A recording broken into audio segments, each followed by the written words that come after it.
രാജാവ് പ്രശ്നത്തിൻ്റെ ആമരത്തിലുണ്ട്. നമ്മൾ അങ്ങോട്ട് മുന്നോട്ട് പോവുകയാണ്. മുന്നോട്ട് പോകുമ്പോൾ എന്തുണ്ട്? പ്രശ്നമുണ്ട്. ഒരിക്കൽ യേശു ക്രിസ്തു ശിഷ്യന്മാരും കൂടെ പടകിൽ യാത്ര ചെയ്യുകയാണ്. എങ്ങോട്ടാണ് യാത്ര ചെയ്തത്? അവർ യാത്ര ചെയ്ത് വേറെ ഒരിടത്തുമല്ല, അക്കരക്കരെ യേശു ക്രിസ്തു ഇതാ 6000 ഭൂതമുള്ളവൻ ആത്മഹത്യ ചെയ്യാൻ ഓടുമ്പോൾ അവനെ വിടുവിക്കാനാണ് പോകുന്നത്. പോകുന്ന വഴിക്ക് യേശുവിനെയും പടകിനെയും ഇരിക്കുന്ന എല്ലാവരും മുക്കി വെള്ളത്തിനകത്ത് തകർക്കാൻ ശത്രു പതിയിരുന്നു. പക്ഷെ പതിയിരിക്കുമ്പോൾ ശിഷ്യന്മാരെല്ലാം പേടിച്ചു. പക്ഷെ യേശുവിനെ അറിയാം, ഈ പടക് തകരുന്നതിന് ആദ്യം തകരുന്നത് അമരമാണ്. ഈ അമരത്താരുണ്ടായിരുന്നു? യേശു ക്രിസ്തു ഉണ്ടായിരുന്നു. നമ്മുടെ അമരത്താരുണ്ട്? നമ്മൾ മുന്നോട്ടൊരു കാലെടുത്ത് വെക്കുമ്പോൾ പലതരത്തിലുള്ള പ്രശ്നങ്ങളും നിന്ദകളും ദുഷികളും പരാതികളൊക്കെ വരും. ഇനി എന്ത് ചെയ്യും? അവരെന്ത് ചെയ്യും തരും? ഇവരെന്ത് ചെയ്യും? ഇങ്ങനെ എന്ത് ചെയ്യും? നീ ഇങ്ങനെ ആയതുകൊണ്ടാണ് അങ്ങനെ ആയത്. ഇങ്ങനെയൊക്കെ പല പരാതികളും പരാധീനതകളും പരിഭവങ്ങളും ഒക്കെ മനുഷ്യർ നമ്മളോട് പറഞ്ഞ് കുറേ കൂടി ഇഞ്ചക്ഷൻ വയ്ക്കാൻ നോക്കും. അപ്പോഴൊക്കെ നമ്മൾ ഉറച്ച് നിൽക്കണം. ഈ അമരത്ത് എന്ന് വചനം പറയുന്നു, ഈ പടകിൻ്റെ പ്രശ്നം ഏറ്റവും കൂടുതൽ ബാധിക്കുന്ന അമരത്ത് തലയണ വെച്ച് കിടന്നുറങ്ങുന്നത് യേശു ക്രിസ്തുവാണ്. അർത്ഥം, ഞാൻ സഞ്ചരിക്കുന്ന ഈ ബോട്ടിനകത്ത് ഒരു അമരമുണ്ട്. അത് പ്രശ്നത്തിൻ്റെ അമരമാണ്. ഈ പ്രശ്നത്തിൻ്റെ അമരത്തിൽ തല ചായ്ച്ച് കിടക്കുന്ന ഒരുവനുണ്ട്. അതെൻ്റെ യേശു ക്രിസ്തുവാണ്. ആ അമരം അവിടെ തൊടാതെ എന്നെ തൊടത്തില്ല. ഈ അമരത്തിൽ തൊട്ടിട്ട് എന്നെ തൊടൂ. പക്ഷെ അവിടെ തൊടുമ്പോൾ എന്നെ തകർക്കാതെ എന്നെ സൂക്ഷിക്കുന്ന ഒരു ദൈവം എനിക്ക് ഉണ്ട്. നിങ്ങൾക്ക് എത്രയൊക്കെ മനസ്സിലായി? തളരല്ലേ. നിങ്ങളെ ഓരോരുത്തരെയും വിളിച്ചിരിക്കുമ്പോൾ നമ്മൾ ഉറച്ച് കർത്താവിൽ കൃപയോടെ നിന്നാൽ, ഞാൻ പറയാം, ഒരു വലിയ സൈന്യം ഈ പടകിനകത്ത് കയറിയിരിക്കും. ഏത് പടകിനകത്ത്? ഞാനും യേശു സഞ്ചരിക്കുന്ന ആ പടകിനകത്ത്, യേശു നായകനായി നിയന്ത്രിക്കുന്ന ആ പടകിൻ്റെ ഒരറ്റത്ത് ഞാനിരിക്കുകയാണ്. അതിൻ്റെ കൂട്ടത്ത് ഒരു വലിയ സൈന്യം കയറിയിരിക്കും. അതിൻ്റെ നായകൻ യേശു ആയിരിക്കും. ഇന്ന് എത്ര പേര് ഈ ദൂത് ഏറ്റെടുക്കും? ഇന്ന് ഇതിനകത്തിരിക്കുന്ന ഓരോരുത്തർക്കുമാണ് ഈ ദൂത്. ഞാൻ പറയാം, നമ്മൾ ഒളിച്ചിരിക്കേണ്ടവരല്ല, നമ്മൾ പേടിച്ചിരിക്കേണ്ടവരല്ല, നമ്മൾ ഭയപ്പെട്ടിരിക്കേണ്ടവരല്ല. ദൈവത്തിന് ഒന്നും പേടിക്കരുത്. തിരുവചനം വ്യക്തവും സ്പഷ്ടമായി നമുക്ക് ബൈബിളിൽ ദൈവം എഴുതി തന്നിരിക്കുമ്പോൾ ഒന്നും പറയാൻ ലജ്ജിക്കരുത്, ഒന്നും പറയാൻ പേടിക്കരുത്. അയ്യോ അവരെന്ത് പറയും, ഇവരെന്ത് പറയുന്നല്ല. സത്യം നമ്മൾ അറിയുമ്പോൾ അത് കണ്ണ് തുറന്ന് പിടിച്ച് അവരെ മുഖത്ത് നോക്കി പറയാ, പ്രാഗൽഭ്യത്തോടെ പറയാ.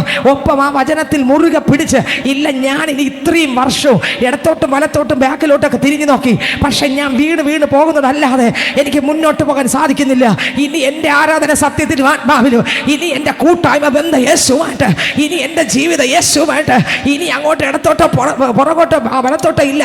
എൻ്റെ കൂടെ ആരോ വരട്ടെ, വരുന്നതും വരാത്തതും അവരുടെ ഇഷ്ടം, ദൈവത്തിൻ്റെ ഹിതം. പക്ഷെ ഞാനൊന്ന് തിരിച്ചറിഞ്ഞു, എന്നെ വിടുവിച്ച എൻ്റെ ദൈവത്തെ ഞാൻ ഇന്നു മുതൽ ആരാധിക്കും. ഇന്ന് എത്ര പേർക്ക് മനസ്സുണ്ടോ? പറയാൻ മനസ്സുണ്ടോ? അകത്തുനിന്ന് പറയാൻ മനസ്സുണ്ടോ? അകത്തലങ്ങളിൽ നിന്ന് പറയാൻ മനസ്സുണ്ടോ? എനിക്കിനി വേറെ ഒന്നും നോക്കാനില്ല. എൻ്റെ ഇനിയുള്ള കാലം ഞാൻ എൻ്റെ യേശുവിനെ ആരാധിക്കും. ഇനിയുള്ള കാലം എന്നെ രക്ഷിച്ച, എന്നെ വിടുവിച്ച, ഇനി ഞാൻ വേറെ ഒന്നും നോക്കുന്നില്ല. പിന്നിലോട്ട് നോക്കുന്നില്ല, ബാക്കിലോട്ട് നോക്കുന്നില്ല, സൈഡിലോട്ട് നോക്കുന്നില്ല. ഞാനിത് എനിക്കൊരു ലക്ഷ്യം ദൈവം തന്നിട്ടുണ്ട്. അതെൻ്റെ ദൈവം ചെയ്തിരിക്കും. ധൈര്യത്തോടെ പറ, എനിക്ക് വേണ്ടി ദൈവം ഒന്ന് ചെയ്തിട്ടുണ്ട്. അതെൻ്റെ ദൈവം ചെയ്തിരിക്കും. ഞാൻ മുന്നോട്ട് പോകുമ്പോൾ, ആ പടകിനകത്ത് ഞാനിരിക്കുമ്പോൾ, ചില ദിവസം കഴിയുമ്പോൾ എൻ്റെ ദൈവത്തിന് ഹിതമുണ്ടെങ്കിൽ എൻ്റെ വീട്ടിനകത്തുള്ളവരെല്ലാം പടകിനകത്ത് കയറിയിരിക്കും. ഇത് സ്വപ്നമാണെന്ന് പിന്നത്തേതിൽ തോന്നും. പക്ഷെ നമ്മൾ കയറാത്തടത്തോളം കാലം പ്രതീക്ഷിക്കണ്ട. നമ്മൾ കയറിയാൽ ചില ദിവസം കഴിയുമ്പോൾ ബാക്കിയുള്ളവരും കൂടെ താനെ, പക്ഷെ കയറിയിട്ട് നമ്മൾ ഇറങ്ങി 2 വെള്ളത്തിൽ കാല് ചവിട്ടരുത്. പിന്നെ ഒരുമിച്ച് അങ്ങ് നിൽക്കണം. ഓരോ നിപ്പ്, ജീവിച്ചാലും മരിച്ചാലും ഞാൻ യേശുവിനായിട്ട്. ഇനി എന്തും വരട്ടെ, പ്രശ്നങ്ങളൊക്കെ പറയും, പലതുമൊക്കെ പറയും, പേടിക്കല്ലേ. ഓരോടും തിരിഞ്ഞ് നോക്കല്ലേ, കർത്താവിനെ മാത്രം നോക്കണം. കർത്താവ് കൈവിടൂല. ഇവിടെ അപ്പോസ്തലൻ പറയുകയാണ്, എന്നെ കർത്താവ് അങ്ങനെ ആക്കി. ഒന്നുകൂടെ വായിച്ചേ, 11-12 വായിച്ചേ. ആ സുവിശേഷത്തിന് ഞാൻ പ്രസംഗിയും അപ്പോസ്തലനും ഉപദേഷ്ടാവായി നിയമിക്കപ്പെട്ടിരിക്കുന്നു. അപ്പോസ്തലൻ പറയുകയാണ്, എന്നെ അങ്ങനെ നിയമിച്ചിരിക്കുകയാണ്. ഇന്ന് ഇതിനകത്തിരിക്കുന്ന ഓരോരുത്തരെയും വ്യത്യസ്തമായ ദൈവത്തിൻ്റെ കൃപകൾ നൽകി ഓരോന്നിനായിട്ട് നിയമിച്ചിരിക്കുകയാണ്. പക്ഷെ ഒളിച്ചിരിക്കല്ലേ. എന്ത് ചെയ്യല്ലേ? ഒളിച്ചിരിക്കല്ലേ. എന്ത് ചെയ്യല്ലേ? ഒളിച്ചിരിക്കല്ലേ. കർത്താവിൻ്റെ പുറകെ നടക്കാൻ തുടങ്ങുമ്പോൾ നിങ്ങൾ ചിന്തിച്ചു നോക്കിയേ. യേശു ക്രിസ്തു ശിഷ്യന്മാരെ അടുത്ത് വിളിച്ചോ ഇല്ലേ? വിളിച്ചു. ഇവർ പോയിരുന്നില്ലേ? ഇരുന്നു. പിന്നെ ഈ ശിഷ്യന്മാർ ആരെ പുറകെ നടന്നു? അപ്പോഴും ശുശ്രൂഷ വല്ലതും ചെയ്തോ? ഇല്ല. എന്നെ ചിന്തിപ്പിക്കുന്ന വരികളാണ് ഇതൊക്കെ. അപ്പോൾ ഇവർ ഒരു ശുശ്രൂഷ ചെയ്തില്ല. ഇവർ പുറകെ നടന്ന് യേശു ചെയ്യുന്നതെല്ലാം കണ്ടുകൊണ്ട് നടന്നു. കർത്താവ് എനിക്ക് പാട്ടിനുള്ള ശുശ്രൂഷ താന്ന് പറഞ്ഞോ? ഇല്ല. എനിക്ക് പ്രസംഗിക്കാനുള്ള ശുശ്രൂഷ താന്ന് അവരാദ്യം പറഞ്ഞോ? ഇല്ല. എനിക്ക് പ്രവചിക്കാനുള്ള ശുശ്രൂഷ താന്ന് അവർ പറഞ്ഞോ? ഇല്ല. പിന്നെയോ ഇവർ പുറകെ കുറെ കാലം എന്ത് ചെയ്തു? നടന്നു കഴിഞ്ഞപ്പോൾ ഇവരുടെ മേൽ ആര് കൃപ പകർന്നു? ദൈവം കൃപ പകർന്നു. കണ്ടോ? പക്ഷെ ഇവർ പുറകോട്ട് പോയെന്നല്ല, പുറകെ കൂടെ നടന്നു. അതത് സമയപ്പോൾ ദൈവം എന്ത് ചെയ്തു? ആരൊക്കെ നടന്നു അവർക്ക് ലജ്ജയില്ല, നടന്നവർക്കുടെ മേലെല്ലാം എന്ത് പകർന്നു? കൃപയെ പകർന്നു. നിങ്ങൾ വേദപുസ്തകം വായിച്ചു നോക്കിയേ. അതേപോലെ പുതിയ നിയമത്തിൽ അങ്ങനെയാണെങ്കിൽ പഴയ നിയമത്തിൽ ഞാൻ ധ്യാനിക്കുമ്പോഴും അങ്ങനെ തന്നെ. യോശുവ ഈ മോശയുടെ പുറകെ നടന്നു. എവിടെ പോയാലും യോശുവയുണ്ട്, എങ്ങോട്ട് പോയാലും യോശുവയുണ്ട്. പക്ഷേ യോശുവയുടെ ശുശ്രൂഷ വെളിപ്പെട്ടത് മോശയുടെ മരണശേഷമാണ്. നിങ്ങൾ ചിന്തിച്ചു നോക്കിയേ, ഒരു അസാധാരണമായ ശുശ്രൂഷ വെളിപ്പെട്ടു അല്ലേ? പക്ഷെ അത്രയും ദിവസം ഞാൻ ചിന്തിച്ചു, കർത്താവേ, ഇത്രയും ദിവസം ഈ യോശുവ വേറെ ഒരാളാണെങ്കിൽ അവിടെ നിൽക്കില്ല, അയാൾ വേറൊരാളുടെ പുറകെ പോകാൻ നോക്കും. എനിക്ക് ഇവിടെ നിന്ന് കിട്ടൂല, ഇനി വേറൊരാളുടെ പുറകെ പോയപ്പോൾ അവിടെ വല്ലതും തന്നാൽ ചെയ്യാം എന്ന് പറഞ്ഞ് എടുത്തു ചാടും ഇല്ലേ? ഞാൻ ചിന്തിക്കും അതൊക്കെ, ഈ വചനമൊക്കെ. കർത്താവേ, ഈ യോശുവയുടെ സ്ഥാനത്ത് മറ്റൊരാളായിരുന്നെങ്കിൽ ഒരുപക്ഷെ ഈ മോശയുടെ പുറകെ നടന്നാലൊന്നും എനിക്കൊന്നും തരില്ല. അതുകൊണ്ട് ഇനിയിപ്പോൾ ഇത്രയും ദിവസം നടന്നിട്ട് ഇയാളൊന്നും തന്നില്ലല്ലോ, ഇയാളല്ലേ വടി നീട്ടുന്നതും ചെങ്കടൽ വായിക്കുന്നത് ഇയാൾ തന്നെ, കൊണ്ടുപോകുന്നത് ഇയാൾ തന്നെ, പാറ അടിക്കുന്നത് ഇയാൾ തന്നെ, വചനം പ്രസംഗിക്കുന്നത് ഇയാൾ തന്നെ, മേഘത്തിലൂടെ നടത്തുന്നതും ഇയാളിലൂടെ തന്നെ, ദൈവത്തോട് സംസാരിക്കുന്നത് ഇയാൾ തന്നെ, പ്രാർത്ഥിക്കുന്നത് ഇയാൾ തന്നെ, മലയെ മാറെന്ന് പറയുന്നത് ഇയാൾ തന്നെ, അത്ഭുതങ്ങളും പ്രവർത്തിക്കുന്നത് ഇയാൾ തന്നെ, ദൈവത്തിന് ആരാധന ചോദിക്കുന്നത് ഇയാൾ തന്നെ, ഞങ്ങൾക്ക് തരുന്നത് ഇയാൾ തന്നെ. ഇനി ഇയാളവിടെ നടന്നിട്ട് ഞങ്ങൾ എങ്ങനെ വളരും എന്നേ നമ്മൾ ചിന്തിക്കൂ. പക്ഷേ ഞാൻ ചിന്തിക്കും, ദൈവമേ, യോശുവ അങ്ങനെ ഒരിക്കൽ പോലും എന്ത് ചെയ്തില്ല? എന്തുകൊണ്ട് ചിന്തിച്ചില്ല? യോശുവയ്ക്ക് ശുശ്രൂഷയേക്കാൾ വലുത് യേശുവായിരുന്നു, ദൈവവും ദൈവത്തിൻ്റെ ഹിതങ്ങളുമായിരുന്നു. അതുകൊണ്ട് മോശയുടെ പുറകെ വിടാതെ നടന്നു എന്നുള്ള സത്യമാണ്. വിടാതെ നടന്നപ്പോൾ ദൈവത്തിൻ്റെ ഒരു വിളി അവൻ്റെ അകത്ത് കിടന്നു. അവൻ വിടാതെ നടന്നു. തക്ക സമയമായപ്പോൾ ദൈവത്തിനറിയാം, ഇവൻ അങ്ങോട്ടും പോകുന്നില്ല, ഇങ്ങോട്ടും പോകുന്നില്ല, അപ്പുറത്തോട്ടും പോകുന്നില്ല, ഇപ്പുറത്തോട്ടും പോകുന്നില്ല, മാറിയും പോകുന്നില്ല, മറിഞ്ഞും പോകുന്നില്ല. എന്നാൽ നമ്മൾ നോക്കണം, സ്തോത്രം, മോശ ഒരിക്കൽ പർവ്വതത്തിൻ്റെ മുകളിൽ പോകുമ്പോൾ അഹരോനെ ഏൽപ്പിച്ചിട്ടാണ് പോയതല്ലേ? ജനത്തെ ആരെ കയ്യിൽ ഏൽപ്പിച്ചിട്ട് പോയി? അഹരോനെ ഏൽപ്പിച്ചിട്ട് പോയി. കഷ്ടകാലം പിടിക്കാൻ അഹരോൻ എന്താ ചെയ്തേ? സ്തോത്രം, ഒരു ദൈവത്തെ ഉണ്ടാക്കി കാണിച്ചു കൊടുത്തിട്ട് പറഞ്ഞു, അത് ദൈവം. ഏൽപ്പിച്ചിട്ട് പോയ ആൾ നോക്കിയേ, മോശ ഏൽപ്പിച്ചിട്ട് പോയ ആൾ ഇവിടുത്തെ ദൈവത്തെ ഉണ്ടാക്കി വെച്ചു കൊടുത്തിട്ട് പറയുന്നു, ഇവിടുത്തെ വിഗ്രഹത്തെ ഉണ്ടാക്കി വെച്ചു കൊടുത്ത്, ഇത് തന്നെ ദൈവം. ഈ ജനമെല്ലാം നോക്കി തുള്ളി ചാട്ടോ ആരാധന. നിങ്ങൾ ചിന്തിച്ചു നോക്കിയേ, ഇതുപോലെ വല്ല നേതൃത്വ സ്ഥാനത്ത് വിട്ടുകൊടുത്ത് എങ്ങനെ ഇരിക്കും? ഞാൻ ചിന്തിക്കും, ദൈവമേ, ഈ മോശയ്ക്ക് എന്തുമാത്രം വിഷമം വന്ന് കാണും. ഈ അഹരോനെ വിശ്വസ്തനെന്ന് കണ്ടിട്ടല്ലേ ഈ ജനത്തെ ഏൽപ്പിച്ചിട്ട് പോയത്. പുള്ളിക്കാരൻ വരുമ്പോൾ സത്യദൈവത്തെ ആരാധിച്ചുകൊണ്ടിരുന്ന ഈ മനുഷ്യൻ ആ കൊത്തുളി എവിടെ കിടന്നു? പാക്കറ്റ് കിടന്നു. ഇന്നും അങ്ങനെ തന്നെ അനേകരുടെ കൊത്തുളിയൊന്നും പോയിട്ടില്ല രക്ഷിക്കപ്പെട്ടെന്ന് പറയുന്നെങ്കിലും ആ കൊത്തുളി അകത്തുണ്ടെന്ന്, സത്യത്തിൽ ഒറിജിനൽ രക്ഷ വന്നിട്ടില്ലെന്ന്. അതല്ലേ വീണ്ടും വീണ്ടും പാപത്തിൻ്റെ പുറകെ പോകുന്നത്. ആരും, ഞാൻ പറയാം, പരിശുദ്ധാത്മാവ് ഒരാളിൻ്റെ, ഞാൻ 100% പറയാം, പരിശുദ്ധാത്മാവ് ഒരാളിൻ്റെ അകത്തുറഞ്ഞ് വന്നാൽ അയാളെ പുറകെ എപ്പോഴും വടിയും കൊണ്ട് ഇവിടെ പിടി അവിടെ പിടിയാനെ, ആ തടിയിടാനെ, ഇങ്ങോട്ട് പോകാനെന്ന് ആ ആന പാപ്പാൻ ആനയോട് ഉപദേശിക്കും പോലെ ഒന്നും ഉപദേശിക്കണ്ട. ആത്മാവ് ഉപദേശിച്ചിട്ട് നേരെ വഴിയിലൂടെ കൊണ്ടുപോകും. അതാണ് പരിശുദ്ധാത്മാവ്. നമ്മൾ നേരെ പഠിപ്പിക്കും, നീ ചെയ്യുന്നത് ശരിയല്ലെന്ന് പറഞ്ഞു തരും. ആന പാപ്പാൻ പുറകെ തുമ്പി നീട്ടാനേ, ഈ തടി എടുക്കാനേ, ഇങ്ങോട്ട് തിരിയാനേ അങ്ങോട്ട് തിരിയാനേ പറയണ്ട. വേറൊരാൾ നിന്ന് ഇത് പറയണ്ട. പിന്നെയോ ആത്മാവ് പാവത്തെ ജയിക്കാൻ സഹായിക്കും. ആത്മാവ് എന്ത് ചെയ്യും? ആരും ഉപദേശിക്കേണ്ട കാര്യമില്ല. എന്നെ പരിശുദ്ധാത്മാവ് വന്നാൽ, ഈ പരിശുദ്ധാത്മാവ് നിന്നെ ആരും ഉപദേശിക്കണ്ട എന്ന് പറഞ്ഞാൽ അതിൻ്റെ അർത്ഥം വചനം പറഞ്ഞു തരേണ്ടെന്നല്ല, വചനത്തിൻ്റെ ആഴം വെളിപ്പെടുത്തേണ്ടതല്ല, ദൈവം നിന്നോട് സംസാരിക്കേണ്ടെന്നല്ല. പിന്നെ എന്തോന്നാണ്? നീ ഓരോ ഭാഗത്തൂടെ പോകുമ്പോൾ നിന്നോട് ആരും പറയണ്ട ഇത് പാപം ചെയ്യരുതെന്ന് പറയണ്ട. നിൻ്റെ അകത്തിരിക്കുന്ന പരിശുദ്ധാത്മാവ് പറയും, നീ പോകുന്ന റൂട്ട് നിങ്ങൾക്ക് മനസ്സിലായോ? നിന്റെ അകത്ത് എൻ്റെ ആത്മാവുണ്ടെങ്കിൽ നീ പോകുന്ന ഓരോ വഴിയിലും ഒരുപാട് മല്ലന്മാരുണ്ട്, ഒരുപാട് പാപത്തിൻ്റെ ശക്തികളുണ്ട്, ഒരുപാട് ഇരുട്ടിൻ്റെ ശക്തികളുണ്ട്. നിന്റെ വിശുദ്ധ ജീവിതം തകർക്കാൻ പലയിടത്തും ഇരുട്ടിൻ്റെ മണ്ഡലങ്ങളുണ്ട്. പക്ഷേ അവയ്ക്ക് തകർക്കാൻ പറ്റത്തില്ല. നിന്റെ അകത്ത് എന്നേക്കും ഇരിക്കാൻ തന്ന കാര്യസ്ഥൻ നിന്റെ അകത്തിരുന്ന് പറഞ്ഞു തരും. ആ കാര്യസ്ഥൻ നിന്റെ കൂടെ ഉള്ളത് കൊണ്ട്, നിന്റെ അകത്തുള്ളത് കൊണ്ട് ആരും നിന്നെ ഉപദേശിക്കേണ്ട കാര്യമില്ല. ഇത് പാപമാണെന്ന് പറയേണ്ട കാര്യമില്ല. അയ്യോ അതിലോട്ട് പോകരുതേ, പാപത്തിൽ വീഴും എന്ന് എന്നോട് പറയേണ്ട കാര്യമില്ല. കാരണം എന്താ? പരിശുദ്ധാത്മാവ് എൻ്റെ അകത്തുണ്ടെങ്കിൽ എനിക്ക് എന്നെ ആരും നിയന്ത്രിക്കേണ്ട. ആ പരിശുദ്ധാത്മാവ് നിയന്ത്രിക്കും. നിങ്ങൾക്ക് എത്രയൊക്കെ മനസ്സിലായി? ഓരോ സെക്കൻഡും പാപത്തെ ജയിക്കും. ഇന്നും വീണ് നാളെയും വീഴത്തില്ല സഹോദരൻ. ഞാൻ 100% പറയാം. ആരും പുറകെ പോകണ്ട, ആരും ദൂത് കൊടുക്കണ്ട, ആരും നീ ഇതാ ഇപ്പം വീഴാൻ പോകുന്നു പിടിച്ചോ, ആരും പറയേണ്ട. പരിശുദ്ധാത്മാവ് ഉണ്ടെങ്കിൽ ഈ പരിശുദ്ധാത്മാവ് എന്നെ നിയന്ത്രിക്കും, നിങ്ങളെ നിയന്ത്രിക്കും. അല്പം വഴി വിടുമ്പോൾ പരിശുദ്ധാത്മാവ് പറയും, നിന്റെ വഴി അല്പം തെറ്റിപ്പോയി. പരിശുദ്ധാത്മാവ് വ്യക്തമായി പറയും. അതുകൊണ്ടാണ് ഉപദേശിക്കുക. അല്ലാതെ വേറെ പ്രസംഗിക്കേണ്ടതല്ല, വചനം കേൾക്കേണ്ടതല്ല, വേറെ ആരും ഇനി പ്രസംഗിക്കുന്നത് നീ കേൾക്കല്ലേ, അതൊന്നും അല്ല അതിൻ്റെ അർത്ഥം. അതിൻ്റെ അർത്ഥം നീ പോകുന്ന വഴിക്കല്ല പരിശുദ്ധാത്മാവ് നിന്നോട് പറയും, ഓഹോ പാപത്തിൽ നീ വീഴാതെ ജയിക്കാൻ എൻ്റെ ദൈവത്തിൻ്റെ ആത്മാവ് നിന്നെ സ്വാതന്ത്ര്യത്തിലേക്ക് നടത്തും. നീ പാപം ചെയ്യാൻ പറ്റാത്ത ഒരാളായിട്ട് മാറും. അങ്ങനൊരു നിയന്ത്രണം എൻ്റെയും നിങ്ങളുടെ ജീവിതത്തിൽ ദൈവം ചെയ്യും. ദൈവത്തിന് സ്തോത്രം. എന്നെ കേൾക്കുന്ന ദൈവത്തിൻ്റെ പൈതലിൽ അപ്പോസ്തലൻ പറയുകയാണ്. അടുത്ത വരി 12 വാക്യം വായിച്ചേ. 2 തീമോഥെയോസിന്റെ ലേഖനം 1 അധ്യായം 12 വചനം വായിച്ചേ. അത് നിമിത്തം തന്നെ ഞാൻ ഇതൊക്കെയും സഹിക്കുന്നു. ഏത് നിമിത്തം? എനിക്കൊരു ശുശ്രൂഷ ഏൽപ്പിച്ചിരിക്കുന്നു. അത് നിമിത്തം തന്നെ എന്തൊക്കെ പ്രശ്നം വന്നാലും ഞാൻ സഹിക്കുന്നു. അടുത്ത വരി. എങ്കിലും ലജ്ജിക്കുന്നില്ല. എങ്കിലും എന്തൊക്കെ പ്രശ്നം വന്നാലും ഞാൻ ലജ്ജിക്കുന്നില്ല. അടുത്ത. ഞാൻ ആരെ വിശ്വസിച്ചിരിക്കുന്നു എന്ന് അറിയുന്നു. അപ്പോസ്തലൻ പറയുന്നു, ഞാൻ ആരെ വിശ്വസിച്ചിരിക്കുന്നു എന്ന് എനിക്കറിയാം. ഞാൻ ആരെയാണ് പിടിച്ചിരിക്കുന്നത്, ആരോടാണ് പ്രാർത്ഥിക്കുന്നത് എനിക്ക് നല്ലവണ്ണം അറിയാം. എനിക്ക് ഉറപ്പുണ്ട് ആരോടാണ് പ്രാർത്ഥിക്കുന്നത്, ആരെയാണ് വിളിച്ചിരിക്കുന്നത്, ആരാണ് എന്നെ വിളിച്ച് വേർതിരിച്ചത് എന്ന് എനിക്ക് നല്ലവണ്ണം അറിയാം. അടുത്ത വരി. അവൻ എൻ്റെ ഉപനിധി. അവൻ എൻ്റെ ആരാ? ഉപനിധി. അടുത്ത വരി. ആ ദിവസം വരെ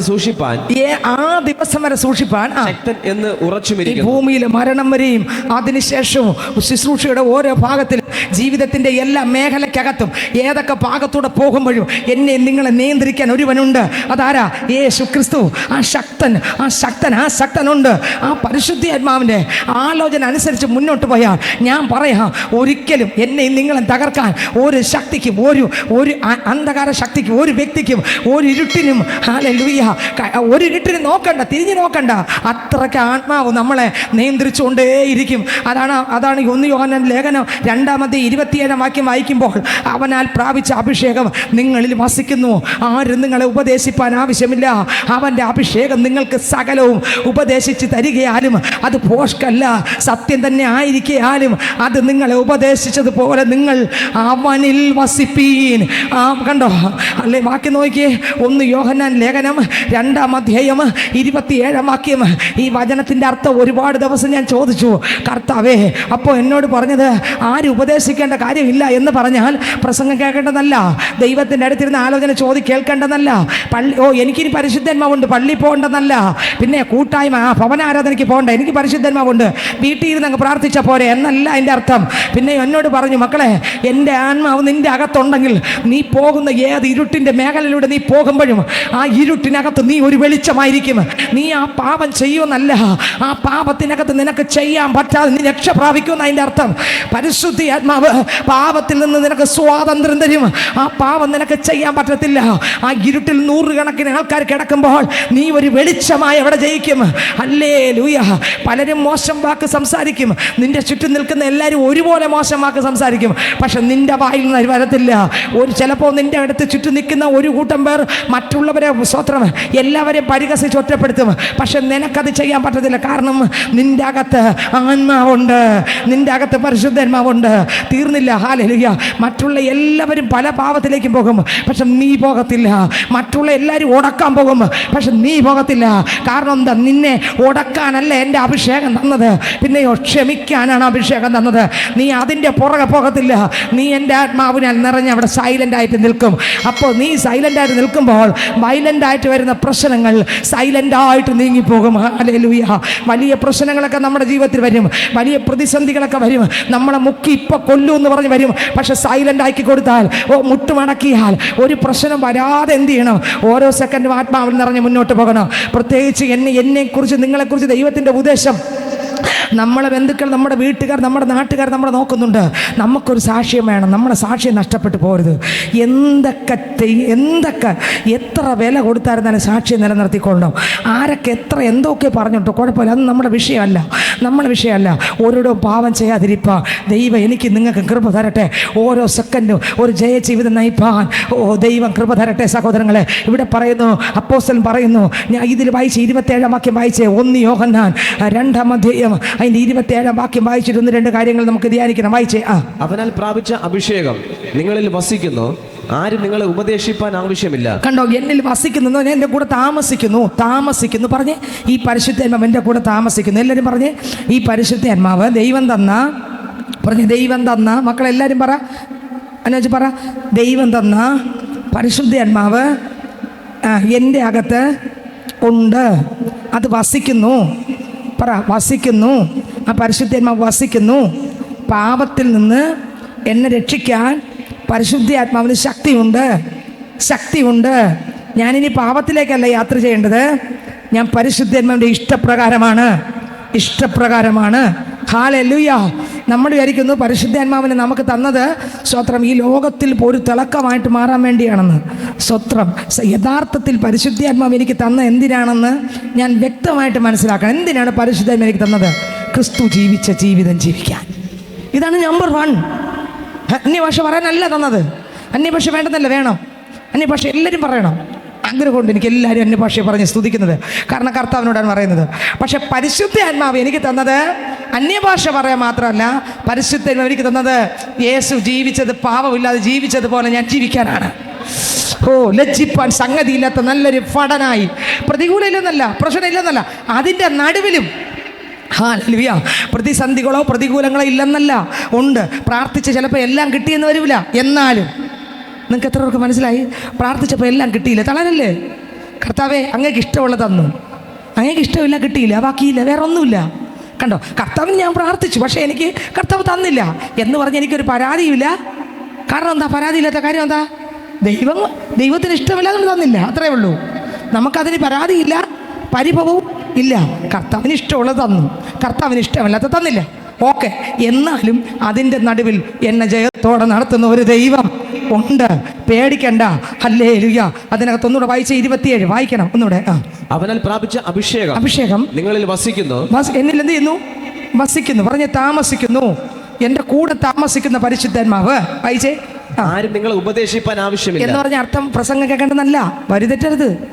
ഈ ഭാവത്തെ ഓരോ സ്ഥലത്ത് പോകുമ്പോൾ പള്ളിയിലുള്ള പാസ്റ്റർ പുറകെ പോണ്ട, അടുത്തിരിക്കുന്ന കൃപയുള്ള വിശ്വാസി പുറകെ പോണ്ട. അയ്യോ ഇത് ചെയ്യില്ല അത് ചെയ്യില്ല എന്ന് പറയാൻ പോകണ്ട. പിന്നെ രാത്രി പകലും ഒരുപോലെ എന്നെ ഉപദേശിക്കും, നീ ചെയ്യുന്നത്, നീ പോകുന്ന റൂട്ട് ശരിയല്ലെന്ന്. ചിന്തിച്ചു നോക്കി, എത്ര അനുഗ്രഹിക്കപ്പെട്ട വരിയെന്ന വാക്യങ്ങളെല്ലാം. പക്ഷെ നമ്മളത് ഉപയോഗിക്കുന്നില്ല. ഒന്നാമത് പരിശുദ്ധാത്മാവ് തന്ന എന്തിന്? പഴയ നിയമത്തിനകത്ത് മേഘം. പഴയ നിയമത്തിനകത്ത് നമ്മൾ ധ്യാനിക്കുമ്പോൾ മേഘം വഴി നടത്തി. മേഘം എന്തിനാണ് കൊണ്ട് നടത്തിയത്? എന്തിനാ മേഘം കൊണ്ട് നടന്നത്? എന്തിനാ? ഈ ജനത്തെ കനാൻ ദേശം വരെ എത്തിക്കണം, വേറെ ഒന്നിനുമല്ല. മേഘം പോയത് വഴി കാണിക്കാനാണ്. എങ്ങോട്ടുള്ള വഴി? കനാൻ ദേശത്തിലേക്ക്. എങ്ങനെ പോകാൻ? ദൈവഹിതപ്രകാരം പോകാൻ. എന്നാൽ ഇതനുസരിക്കാത്ത ജനം പട്ടുപോയി. അതുപോലെ പുതിയ നിയമത്തിനകത്ത് പരിശുദ്ധാത്മാവിനെ നമുക്ക് തന്നിരിക്കുന്നു. എന്തിന്? പട്ടുപോകാതെ നിത്യത വരെയും ആരെ അനുസരിച്ച് പോകണം? ആത്മാവിനെ അനുസരിച്ച് പാപം ചെയ്യാതെ വിശുദ്ധിയോടെ ജീവിക്കണം. ദൈവവചനപ്രകാരം ജീവിക്കണം, തെറ്റിപ്പോരുത്. മെയിൻ പോയിന്റ്, ആത്മാവ് എനിക്ക് എന്തിന് തന്നു എന്ന് ചോദിച്ചാൽ അന്യഭാഷ പറയാനല്ല തന്നത്, പിന്നെ ഇന്ന കാര്യങ്ങൾ ചെയ്യാനല്ല തന്നത്. പിന്നെ ഒന്നാമത് എനിക്ക് മെയിനായിട്ട് തന്നത് ക്രിസ്തു ജീവിച്ചൊരു ജീവിതം ജീവിക്കാനാണ് മെയിൻ. രണ്ടാമതാണ് ബാക്കിയെല്ലാം. രണ്ടാമതാണ്. മറ്റതില്ലെങ്കിൽ ബാക്കി മാത്രം ഉണ്ടെങ്കിൽ നമ്മൾ പോക്ക. കണ്ടോ, നമ്മൾ പാപവും ചെയ്യും, ശുശ്രൂഷ ചെയ്യും, പോക്ക. ദൈവത്തിന് സ്തോത്രം. എന്നാൽ ഒന്നാമത്തെ കാര്യം, ഒന്നാമത് നമുക്കുണ്ടെങ്കിലോ ബാക്കി എല്ലാ വരങ്ങളിലൂടെയും ദൈവത്തിൻ്റെ പ്രവൃത്തി വെളിപ്പെടുകയും ചെയ്യും. എത്തേണ്ട സമയമാകുമ്പോൾ എത്തേണ്ടടുത്ത് ഒരിടത്തും തിരിഞ്ഞു നിന്ന് ഒന്നും മോശമായിട്ട് ചോദിക്കേണ്ട ഇടം വരില്ല. അഥവാ ചോദിച്ചാലും നമ്മളങ്ങ് സൈലൻ്റായിട്ട് നിൽക്കും, കൃപയുണ്ടെങ്കിൽ. നമുക്ക് എത്രയൊക്കെ മനസ്സിലായി? പ്രശ്നമില്ല, ഉണ്ടാകൂലെന്നല്ല, ഉണ്ടാകും. പക്ഷെ അവിടെയെല്ലാം ജയിക്കാനൊരു കൃപ ആര് തരും? ദൈവം നമുക്ക് തരും. കർത്താവ് തന്നൊരു അഭിഷേകം നമ്മുടെ അകത്ത് ഉണ്ട്. അതുകൊണ്ട് അപ്പോസ്തലൻ പറയുന്നു, ഞാൻ ആരെ വിശ്വസിച്ചിരിക്കുന്നു എന്ന് ഞാൻ അറിയുന്നു, അവൻ എൻ്റെ ഉപനിധി, ആ ദിവസം വരെ എന്നെ സൂക്ഷിപ്പാൻ മതിയായവനെന്ന് ഞാൻ ഉറച്ചിരിക്കുന്നു. പരിശുദ്ധാത്മാവിനെ തന്ന എന്തിനാണ്? ആ ഉപനിധിയാകുന്ന കർത്താവ് എൻ്റെ നിങ്ങളുടെ അകത്ത് ആ ഉറപ്പും ധൈര്യവും ബലവും തന്നിരിക്കുന്നത് എന്തിനെന്നറിയാമോ? എൻ്റെ യേശുവിൻ്റെ രാജ്യത്തിലെത്തുവരെയും കർത്താവിന് വേണ്ടി ഓടാനാണ്. എന്നാൽ പഴയ നിയമം ധ്യാനിക്കുമ്പോൾ ഇസ്രായേൽ മക്കളെ പുറത്തു കൊണ്ടുവന്നു. പക്ഷേ അവരോട് കനാൻ ദേശം ഉറ്റുനോക്കാൻ 12 പേരെ ദൈവം അയച്ചു. കനാൻ ദേശം ഉറ്റുനോക്കാൻ അയക്കുമ്പോൾ 12 പേരിൽ 10 പേരും ദൈവത്തിന് ഹിതമല്ലാത്ത വാക്ക് പറഞ്ഞു. ഒന്ന് സ്തോത്രം. സംഖ്യാപുസ്തകം വായിക്കുമ്പോൾ നമുക്ക് എടുക്കണോ അത്? സംഖ്യാപുസ്തകം അതുകൂടെ ധ്യാനിച്ച് നമുക്ക് പ്രാർത്ഥിക്കണം. സ്തോത്രം. ദൈവത്തിൻ്റെ മഹത്വം. അതിൻ്റെ 14-ാം അധ്യായം 13-ാം അധ്യായത്തിനകത്തുമുണ്ട്, 14-ാം അധ്യായത്തിനകത്തുമുണ്ട്. ദൈവത്തിൻ്റെ സ്തോത്രം. എൻ്റെ ദൈവം പറഞ്ഞു, മക്കളെ സ്തോത്രം, അതിനെ കനാൻ ദേശം ഒറ്റുനോക്കാൻ പോകാൻ പറഞ്ഞു. പക്ഷേ ഇതിനകത്ത് കനാൻ ദേശം ഒറ്റുനോക്കാൻ പോയിട്ട് ഒരു കൂട്ടം പേർ തിരിച്ചു വന്ന് എന്താ സ്തോത്രം എന്തായെന്നറിയാമോ? അവർ പേടിച്ച്, അവർക്ക് ഭയപ്പെട്ട് സ്തോത്രം അവിടെ ചെന്ന് അവിടെ കണ്ട കുഴപ്പങ്ങളെല്ലാം ഇവർ വന്ന് വിളിച്ചു പറഞ്ഞു, ഇല്ല ഞങ്ങൾക്ക് പോകാൻ പറ്റത്തില്ല. അവർ പേടിച്ചെക്കി. സ്തോത്രം. കർത്താവ് തിരഞ്ഞെടുത്ത് 13-ാം അധ്യായത്തിനകത്തുണ്ട്. തിരഞ്ഞെടുത്തത് ആരെയെല്ലാമാണ് കനാൻ ദേശം കാണാൻ അയച്ചതെന്ന് ചോദിച്ചാൽ 13-5 മുതൽ വായിക്കുമ്പോൾ അതിനകത്ത് സക്കൂരിൻ്റെ മകനായ ശമ്മൂവ. എന്തിനാണ് ഇതൊക്കെ വായിക്കുന്നതെന്ന് ചോദിച്ചാൽ നമുക്ക് ചില കാര്യങ്ങൾ അറിഞ്ഞിരിക്കണം. സ്തോത്രം. ശ്രദ്ധിച്ച് കേട്ടെ. സ്തോത്രം. എന്തുകൊണ്ടാണ് ഈ പേരുകളൊക്കെ ഒന്ന് വായിക്കുന്നത് വെച്ചാൽ, നമ്മൾ ബൈബിളൊക്കെ വായിക്കുമ്പോൾ ഈ പേര് വരുന്ന ഭാഗം അങ്ങ് വിടുമല്ലേ? കോമയിട്ട് കിടക്കുന്ന ഭാഗം അല്ലാത്ത പേരും വായിൽ കൊള്ളാത്ത പേരായതുകൊണ്ട് നമ്മൾ എന്ത് ചെയ്യും? വിടും. പക്ഷേ ഈ വചനത്തിൻ്റെ ആഴങ്ങളിലോട്ട് ഇറങ്ങി ചെല്ലുമ്പോഴാണ് മനസ്സിലാകുന്നത് ഈ പേരും കൂടെ നമ്മൾ ധ്യാനിച്ചേ തീരും. എങ്കിലും നമുക്ക് അറിയാൻ പറ്റും. അല്ലെങ്കിൽ പിന്നത്തേതിൽ പപ്പ മമ്മന്ന് ആയിപ്പോവും. അപ്പോൾ വായിച്ച് 5 മുതൽ വായിച്ച് ടക്കനെ വായിച്ച്. സക്കൂറിന്റെ മകൻ ശമ്മൂവ. ഒന്നാര് തെറ്റിപ്പോലെ ശമ്മൂവ. അടുത്ത് ശിമയോൻ ഗോത്രത്തിൽ ഹോരിയുടെ മകൻ ഷാഫാത്ത്. അപ്പൊ രണ്ടാമത്തെ ആളാര്? ഷാഫാത്ത്. യഹൂദ ഗോത്രത്തിൽ യെഫുന്നയുടെ മകൻ കാലേബ്. മൂന്നാമത്തെ ആരാണ്? കാലേബ്. അടുത്ത് ഇസ്സാഖാർ ഗോത്രത്തിൽ യോസേഫിന്റെ മകൻ ഈഗാൽ. അടുത്ത നാലാമത്തെ ആളാരാണ്? ഈഗാൽ. അടുത്ത് എഫ്രൈം ഗോത്രത്തിൽ നൂന്റെ മകൻ ഹോശയ ആരാണ്? അതാണ് യോശുവ. ആരാണ് ഹോശയ എന്ന് പറഞ്ഞാൽ? യോശുവ. അപ്പൊ എത്രയായി? 5. അടുത്ത് ബെന്യാമിൻ ഗോത്രത്തിൽ രാഹുവിന്റെ മകൻ പൽതി. അപ്പൊ എത്രയായി? 6. അടുത്ത് സെബൂൽ ഗോത്രത്തിൽ സോദിയുടെ മകൻ ഗദ്ദിയേൽ. അപ്പൊ എത്രയായി? 7. അടുത്ത് യോസെഫിന്റെ ഗോത്രമായ മനശ്ശെ ഗോത്രത്തിൽ സൂസിയുടെ മകൻ ഗദ്ദി. അപ്പൊ എത്രയായി? 8 ആയോ? 8 ഗദ്ദി. അടുത്ത് ദാൻ ഗോത്രത്തിൽ ഗമ്മല്ലിയുടെ മകൻ അമ്മിയേൽ. അപ്പൊ എത്രയായി? അമ്മിയേൽ. 9. അടുത്ത് ആശേർ ഗോത്രത്തിൽ മീകായേലിന്റെ മകൻ സെദൂർ. ഇപ്പൊ എത്രയായി? 10. തെറ്റിപ്പോലെ. എന്തിനാണ് ഈ കുഞ്ഞുങ്ങളൊക്കെ ഇരിക്കുമ്പോൾ എണ്ണുന്നറിയാമോ? ഇവരുടെ മനസ്സിനകത്ത് വീഴും. അടുത്ത വരി നഫ്താലി ഗോത്രത്തിൽ ഗുപ്സിയുടെ മകൻ നഫ്ഗി. അപ്പൊ എത്രയായി? 11 നഖ്ബി. അടുത്ത് ഗാദ് ഗോത്രത്തിൽ മാഗിയുടെ മകൻ ഗയുവേൽ. അപ്പൊ എത്രയായി? 12 പേരെ ദൈവം എന്ത് ചെയ്തു? നിങ്ങൾ 12 പേര് പോയി. അപ്പൊ 12 പേര്. അടുത്ത വാക്യം വായിച്ചു പോയിക്കോ. ദേശം ഉറ്റുനോക്കാൻ മോശ അയച്ച പുരുഷന്മാരുടെ പേർ ഇവ തന്നെ. എന്നാൽ മോശ നൂന്റെ മകനായ ഹോശയ്ക്ക് യോശുവ എന്ന് പേരിട്ടു.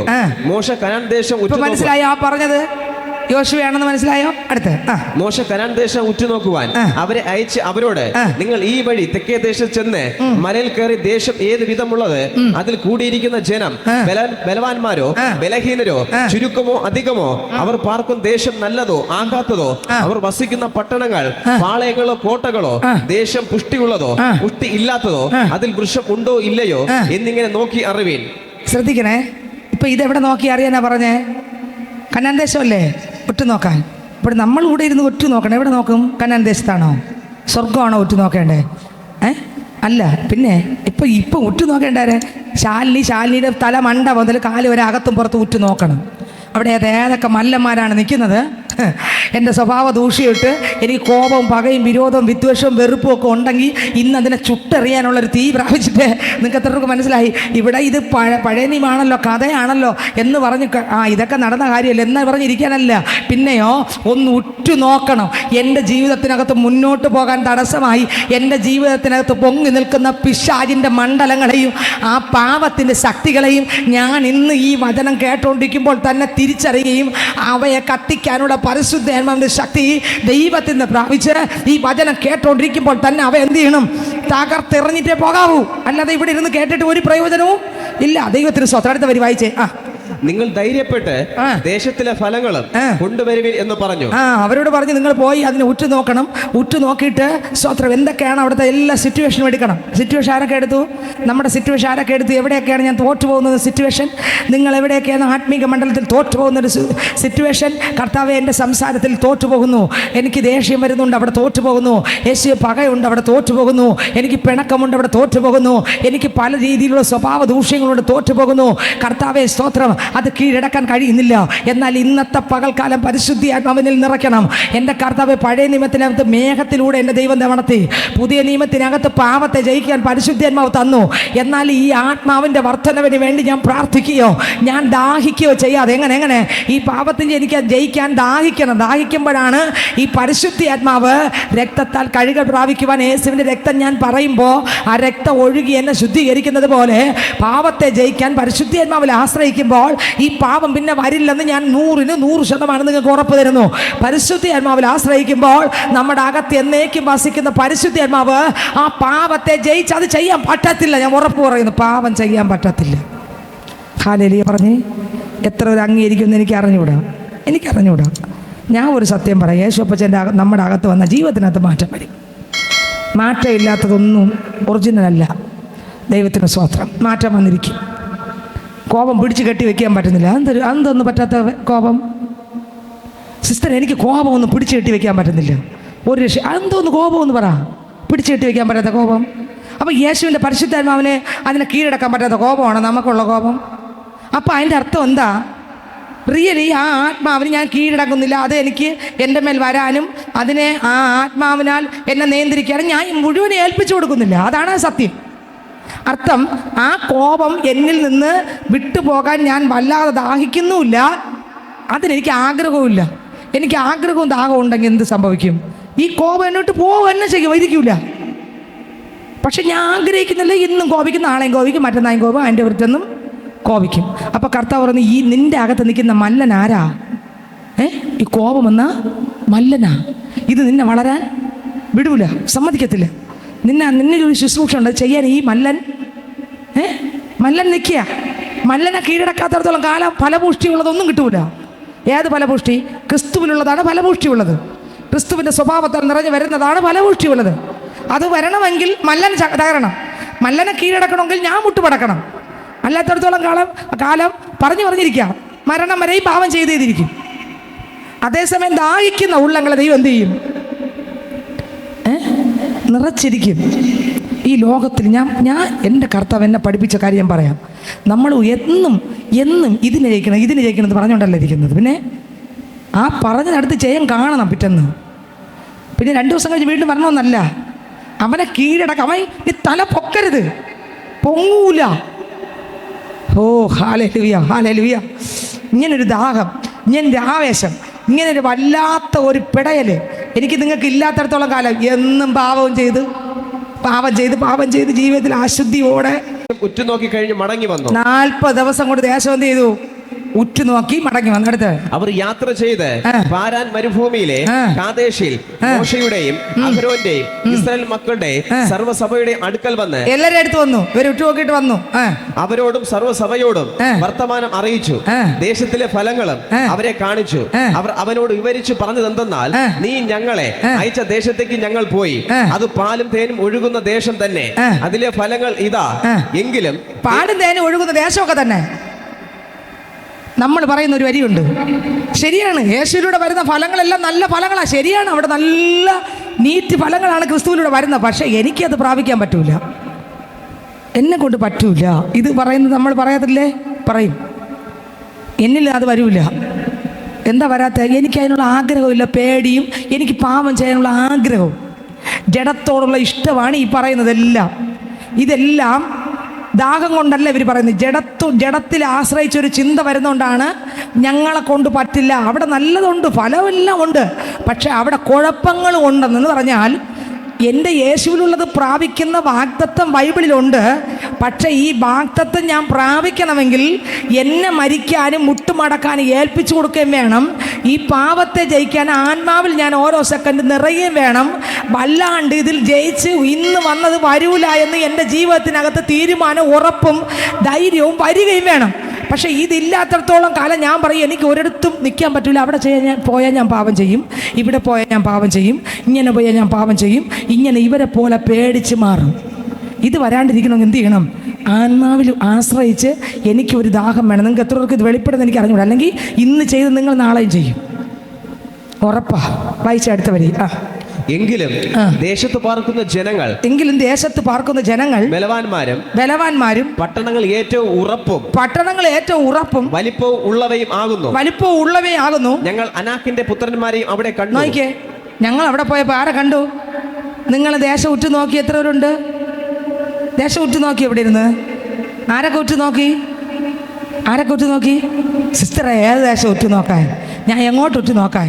നമ്മളിലേക്ക് ഉറ്റു നോക്ക്, അവരവരിലേക്ക്. അടുത്തിരിക്കുന്നവരിലേക്ക് ഉറ്റു നോക്കല്ലേ, നമ്മളിലേക്ക് ഉറ്റു നോക്ക്. എവിടെയാണ് ഞാൻ പരാജയപ്പെട്ടു പോകുന്നത്? എവിടെയാണ് ഞാൻ വീണു പോകുന്നത്? ആ വചനം കേട്ട് അവിടെ കീഴടക്കാൻ ഒരു ശക്തി പ്രാപിക്കാൻ എത്ര പേർക്ക് ആഗ്രഹമുണ്ട്? കർത്താവേ, അവിടെ എനിക്ക് കീഴടക്കാൻ പറ്റുന്നില്ല, അവിടെയാണ് എനിക്ക് പോരാട്ടമുള്ളത്. എന്നാൽ ഞാൻ പോരാടാൻ ഒരുക്കമാണ് എന്ന് പറയേണ്ട സ്ഥാനത്ത് ഇവർ പേടിച്ച് പറയുകയാണ് അത് പാടെന്ന്. ഇതുപോലല്ലേ നമ്മളും പറയുന്നത്? ഇതുപോലെ പറഞ്ഞല്ലേ ഇത്രയും വർഷം പോയത്? നമുക്ക് മുന്നോട്ട് പോകുമ്പോൾ വീണ്ടും പാവം വരുന്നു, നാളെയും പാവം വരുന്നു. ഒരു ജയമില്ല. വചനമെല്ലാം കേൾക്കുന്നു. വചനമൊന്നും അറിഞ്ഞുകൊടുത്തോണ്ടല്ല, വചനം കൂടുതൽ അറിയാന്നുള്ളതുകൊണ്ടാ. സ്തോത്രം. അപ്പം നമ്മൾ വിചാരിക്കുന്നത് എപ്പോഴും പാവം ദൈവം ക്ഷമിക്കുമെന്ന് വിചാരിക്കുന്നുണ്ടല്ലേ? അല്ലേ? പക്ഷേ ഇപ്പം അങ്ങോട്ട് പോകുമ്പോൾ മനസ്സിലാവും എത്ര പ്രാവശ്യം ക്ഷമിക്കുമെന്ന്. ഇതങ്ങോട്ട് വായിച്ചു പോകുമ്പോൾ മനസ്സിലാവും ദൈവം എത്ര പ്രാവശ്യം ഞാൻ ചെയ്യുന്ന ഒരു പാവം ഏറ്റുപറഞ്ഞ് എത്ര പ്രാവശ്യം വരെ ക്ഷമിക്കുമെന്ന് നമുക്ക് അങ്ങോട്ട് പോകുമ്പോൾ വചനം മനസ്സിലാവും. നമ്മൾ ഇന്ന് ചെയ്ത് ക്ഷമ ഒന്ന്, നാളെ ചെയ്തു ക്ഷമ ഒന്ന്, മറ്റൊന്ന് എത്ര പ്രാവശ്യം വരുമെന്ന് ഇപ്പം അങ്ങോട്ട് പോകുമ്പോൾ മനസ്സിലാവും. അപ്പോൾ ഇവർ നമ്മുടെ ജീവിതത്തിനകത്ത് എന്നെ ഞാൻ ഉറ്റുനോക്കണം. കർത്താവേ, എവിടെയാണ് എൻ്റെ ജീവിതത്തിനകത്ത് മറ്റുള്ളവരെ കുറ്റപ്പെടുത്തുന്ന ആളാണോ, കുറവ് പറയുന്ന ആളാണോ, മറ്റുള്ളവരെ കുറിച്ച് ഗണിച്ച് കൂട്ടി മോശം വാക്ക് പറയുന്ന ആളാണോ ഞാൻ? കർത്താവെ, മറ്റുള്ളവരുടെ നുണ പറയുന്ന ആളാണോ ഞാൻ? കർത്താവ്, മറ്റുള്ളവരുടെ സാധനം അപകരിക്കുന്ന ആളാണോ ഞാൻ? അനാവശ്യ കാര്യങ്ങൾ ചിന്തിച്ച് കൂട്ടുന്ന ആളാണോ ഞാൻ? പകയും പിണക്കവും വിദ്വേഷവും വെറുപ്പുള്ള ആളാണോ ഞാൻ? കോപത്തിൻ്റെ ആളാണോ ഞാൻ? അശുദ്ധി ചിന്തിക്കുന്ന ആളാണോ ഞാൻ? കർത്താവെ, അതെൻ്റെ ജീവിതത്തിനകത്ത് എന്നെ മുന്നോട്ട് വിടാത്ത മല്ലന്മാരാണ്. ഇവനെ കീഴടക്കാൻ എനിക്കൊരു ശക്തി വേണം. കണ്ടോ? ദൈവത്തിന് സ്തോത്രം. അല്ല, ഇത് മാത്രം വായിച്ച് കഥ പോലെ കൊണ്ടുപോകാനല്ല. പിന്നെ എൻ്റെ ജീവിതത്തിനകത്തുള്ള ചില പാപത്തിൻ്റെ മല്ലന്മാരെ തകർക്കാൻ. അടുത്തവർ വായിച്ചേ. ഇവർ കനാൻ ദേശം ഒറ്റു നോക്കാൻ പോയി. എത്ര പേര് പോയി? ഒരിക്കലും മറക്കൂല. അടുത്ത അമാലേക്കർ തെക്കേ ദേശത്ത് പാർക്കുന്നു. ഹിത്യരും യബൂസ്യരും അമോര്യരും പർവ്വതങ്ങളിൽ പാർക്കുന്നു. കനാന്യർ കടൽക്കരയിലും യോർദാൻ നദീരത്തും പാർക്കുന്നു. നമ്മൾ പറയും എൻ്റെ വീട്ടിനകത്ത് ഇന്നടുത്തൊരു പിശാചുണ്ട്, അത് ആ മനുഷ്യനിലൂടെ എന്നെ വെട്ടിക്കൊണ്ടിരിക്കും. എൻ്റെ പ്രാർത്ഥന അതോടെ. എത്ര പേര് ദേശം ഉറ്റുനോക്കി? എൻ്റെ വീട്ടിൽ ഇന്ന സ്ഥലത്ത് ഇരിപ്പുണ്ട്, ഒന്ന് അത് ഇന്ന ആളിലൂടെയാണ് വരുന്നത്, അത് അയാളുണ്ടെങ്കിൽ പോക്കാണ് എനിക്ക് മുന്നോട്ടൊരു ജയജീവിതം നയിക്കാൻ. അടുത്ത് നമ്മൾ പറയും തൊട്ട് അയൽവക്കത്തുള്ള വീട്ടിൽ ഒരു അനാക്യ മല്ലൻ വഴിയിൽ നിൽപ്പുണ്ട്, ആ അതിരിലാണ് നിൽക്കുന്നത്, അവിടെ പ്രശ്നം ഉണ്ടാകുമ്പോൾ മല്ല എന്നെ കീഴടക്കുന്നു, ഞാൻ കുഴപ്പക്കാരിയാവുന്നു. കണ്ടല്ലോ, എത്ര മല്ലനെ കണ്ടുപിടിച്ചു? മല്ലനെ കണ്ടോ ഇല്ലേ? ഇന്ന് മല്ലനെ പള്ളിക്കകത്ത് കണ്ടോ ഇല്ലേ? നമ്മളിൽ ഭരിക്കുന്ന മല്ലനെ. എന്നെ ആ അപ്പുറത്തുള്ള ആ അണ്ണൻ എന്നെ വഴക്ക് പറയും.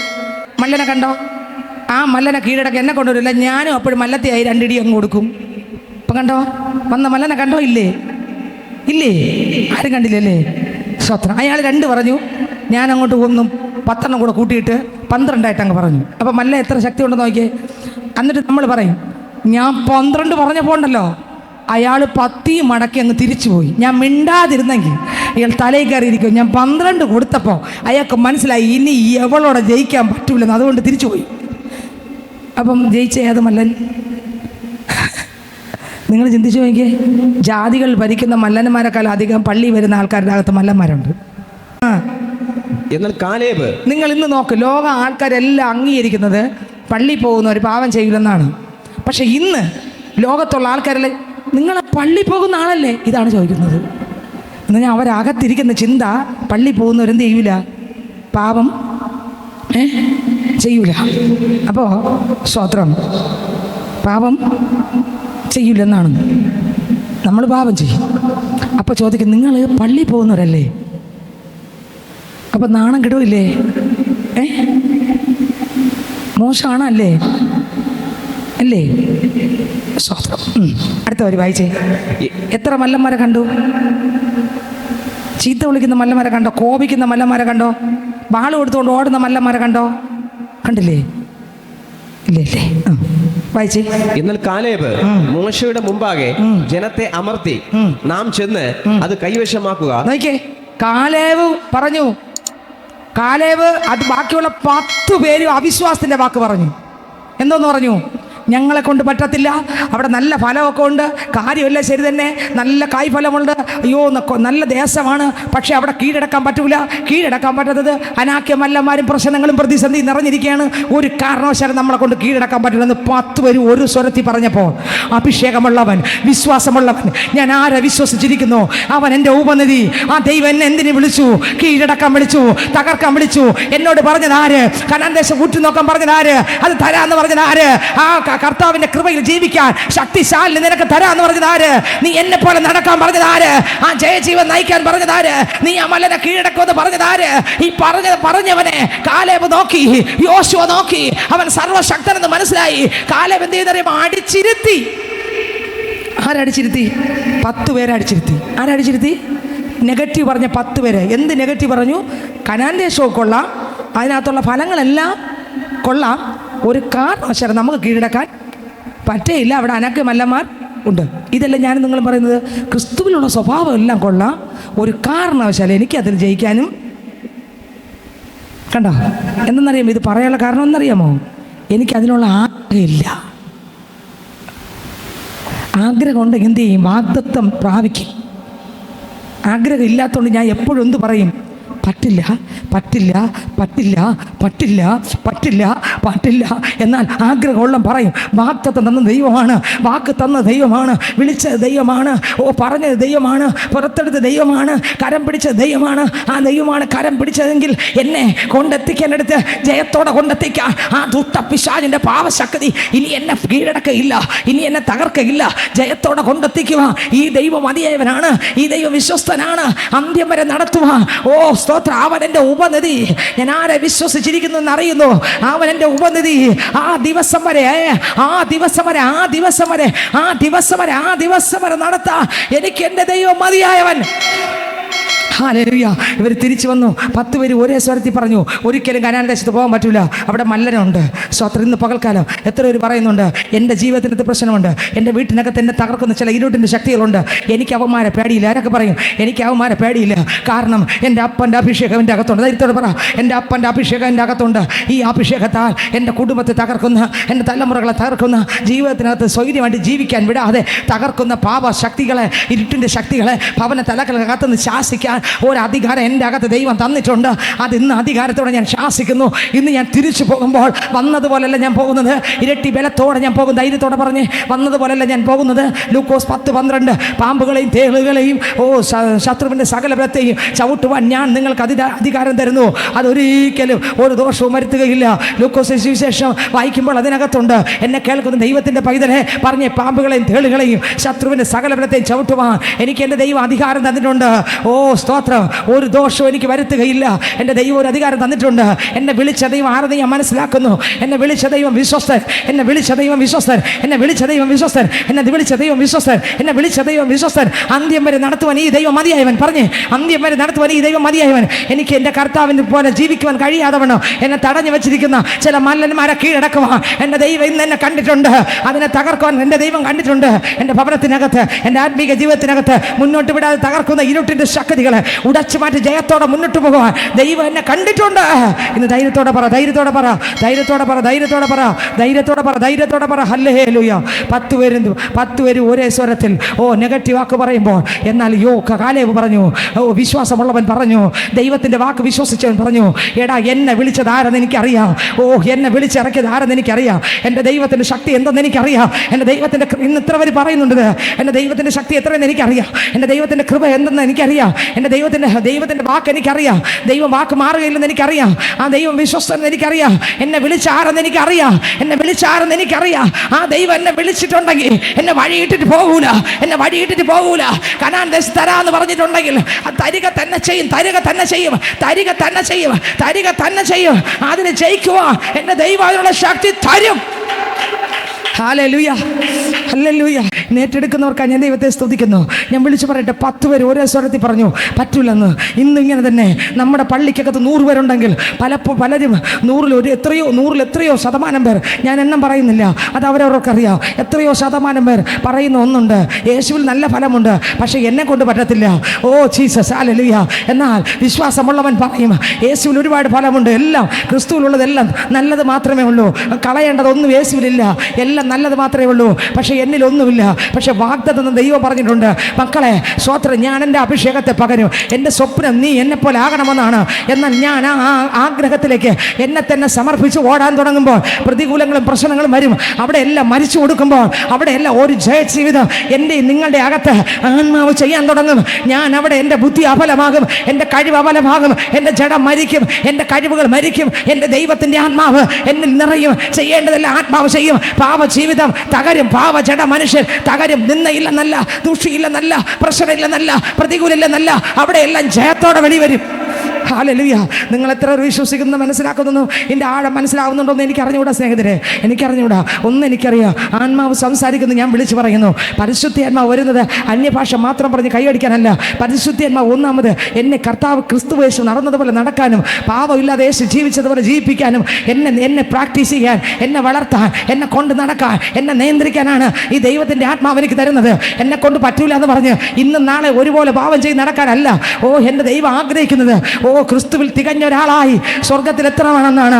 നമ്മൾ ആരും തികഞ്ഞവരല്ല, പക്ഷെ തികവിലേക്ക് ഓടിക്കൊള്ളണം, തികവിലേക്ക് ഓടിക്കൊള്ളണം, നിറവിലേക്ക് ഓടിക്കൊള്ളണം, ഓരോ ദിവസവും ജയിച്ചോളണം, പാവത്തെ ജയിച്ചോളണം. നമ്മെ തകർക്കുമെന്ന് വാദിക്കുന്ന ഇരുട്ടിന്റെ വ്യാപാരങ്ങളെ ഉടച്ച് ആത്മാവിന്റെ ജയത്തോടെ മുന്നോട്ട് പോകണം.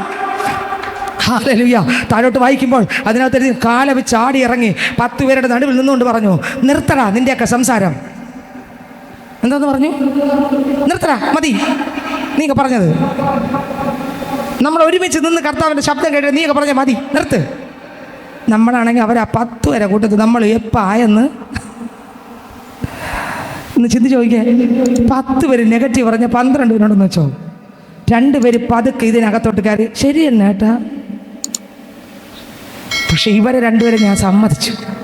ഇവർ സൈഡ് പറഞ്ഞില്ല, ദൈവത്തിൻ്റെ വാഗ്ദത്തങ്ങൾ മുറുകെ പിടിച്ചു. പോടെ നിന്റെ ജോലി നോക്കി, എന്നെ വിളിച്ച ദൈവം ആണെന്ന് എനിക്കൊരു ചങ്കുറപ്പുണ്ട്. ഓ, നീയൊക്കെ 10 പോയാലും ഒരാൾ പോലും വേണ്ട ദൈവത്തിന് ചിലത് ചെയ്യാൻ. നീയൊക്കെ ആരും നിന്നില്ലെങ്കിൽ ദൈവം ചെയ്യാനുള്ള ചെയ്യും എന്ന് പറയാൻ എത്ര പേർക്ക് ചങ്കുറപ്പുണ്ട്. അല്ലേ? അടുത്ത വരി വായിച്ചേ. എന്നാൽ കാലേബ് മോശയുടെ മുമ്പാകെ ജനത്തെ അമർത്തി മിണ്ടി പോരുത്. അടുത്ത വരി, നാം ചെന്ന് അത് കൈവശമാക്കുക. നാം ചെന്ന് അത് കൈവശം. ആരാ പറഞ്ഞത് കൈവശമാക്കാൻ? ദൈവം. ഇന്ന് ഇതിനകത്തിരിക്കുന്ന പൈതലെ എന്നോട് നിന്നോട് പറഞ്ഞത്, വാഗ്ദത്തങ്ങളെ പ്രാപിക്കാൻ പറഞ്ഞത് ദൈവമാണെങ്കിൽ എന്തുകൊണ്ട് നമ്മൾ സംശയിക്കുന്നു? സംശയിക്കൽ. അടുത്ത വരി വായിച്ചേ. അത് ചെയ്യിപ്പാൻ നമുക്ക് കഴിയുമെന്ന് പറഞ്ഞു. എത്രാമത്തെ വാക്യം നമ്പർ പറഞ്ഞേ? 30 ലാസ്റ്റ്. സംഖ്യാപുസ്തകം 13:30 അല്ലേ? എല്ലാവരും വായി നോക്കണം. അതിനു വേണ്ടിയാണ് ഞാൻ വാക്യം പറഞ്ഞത്.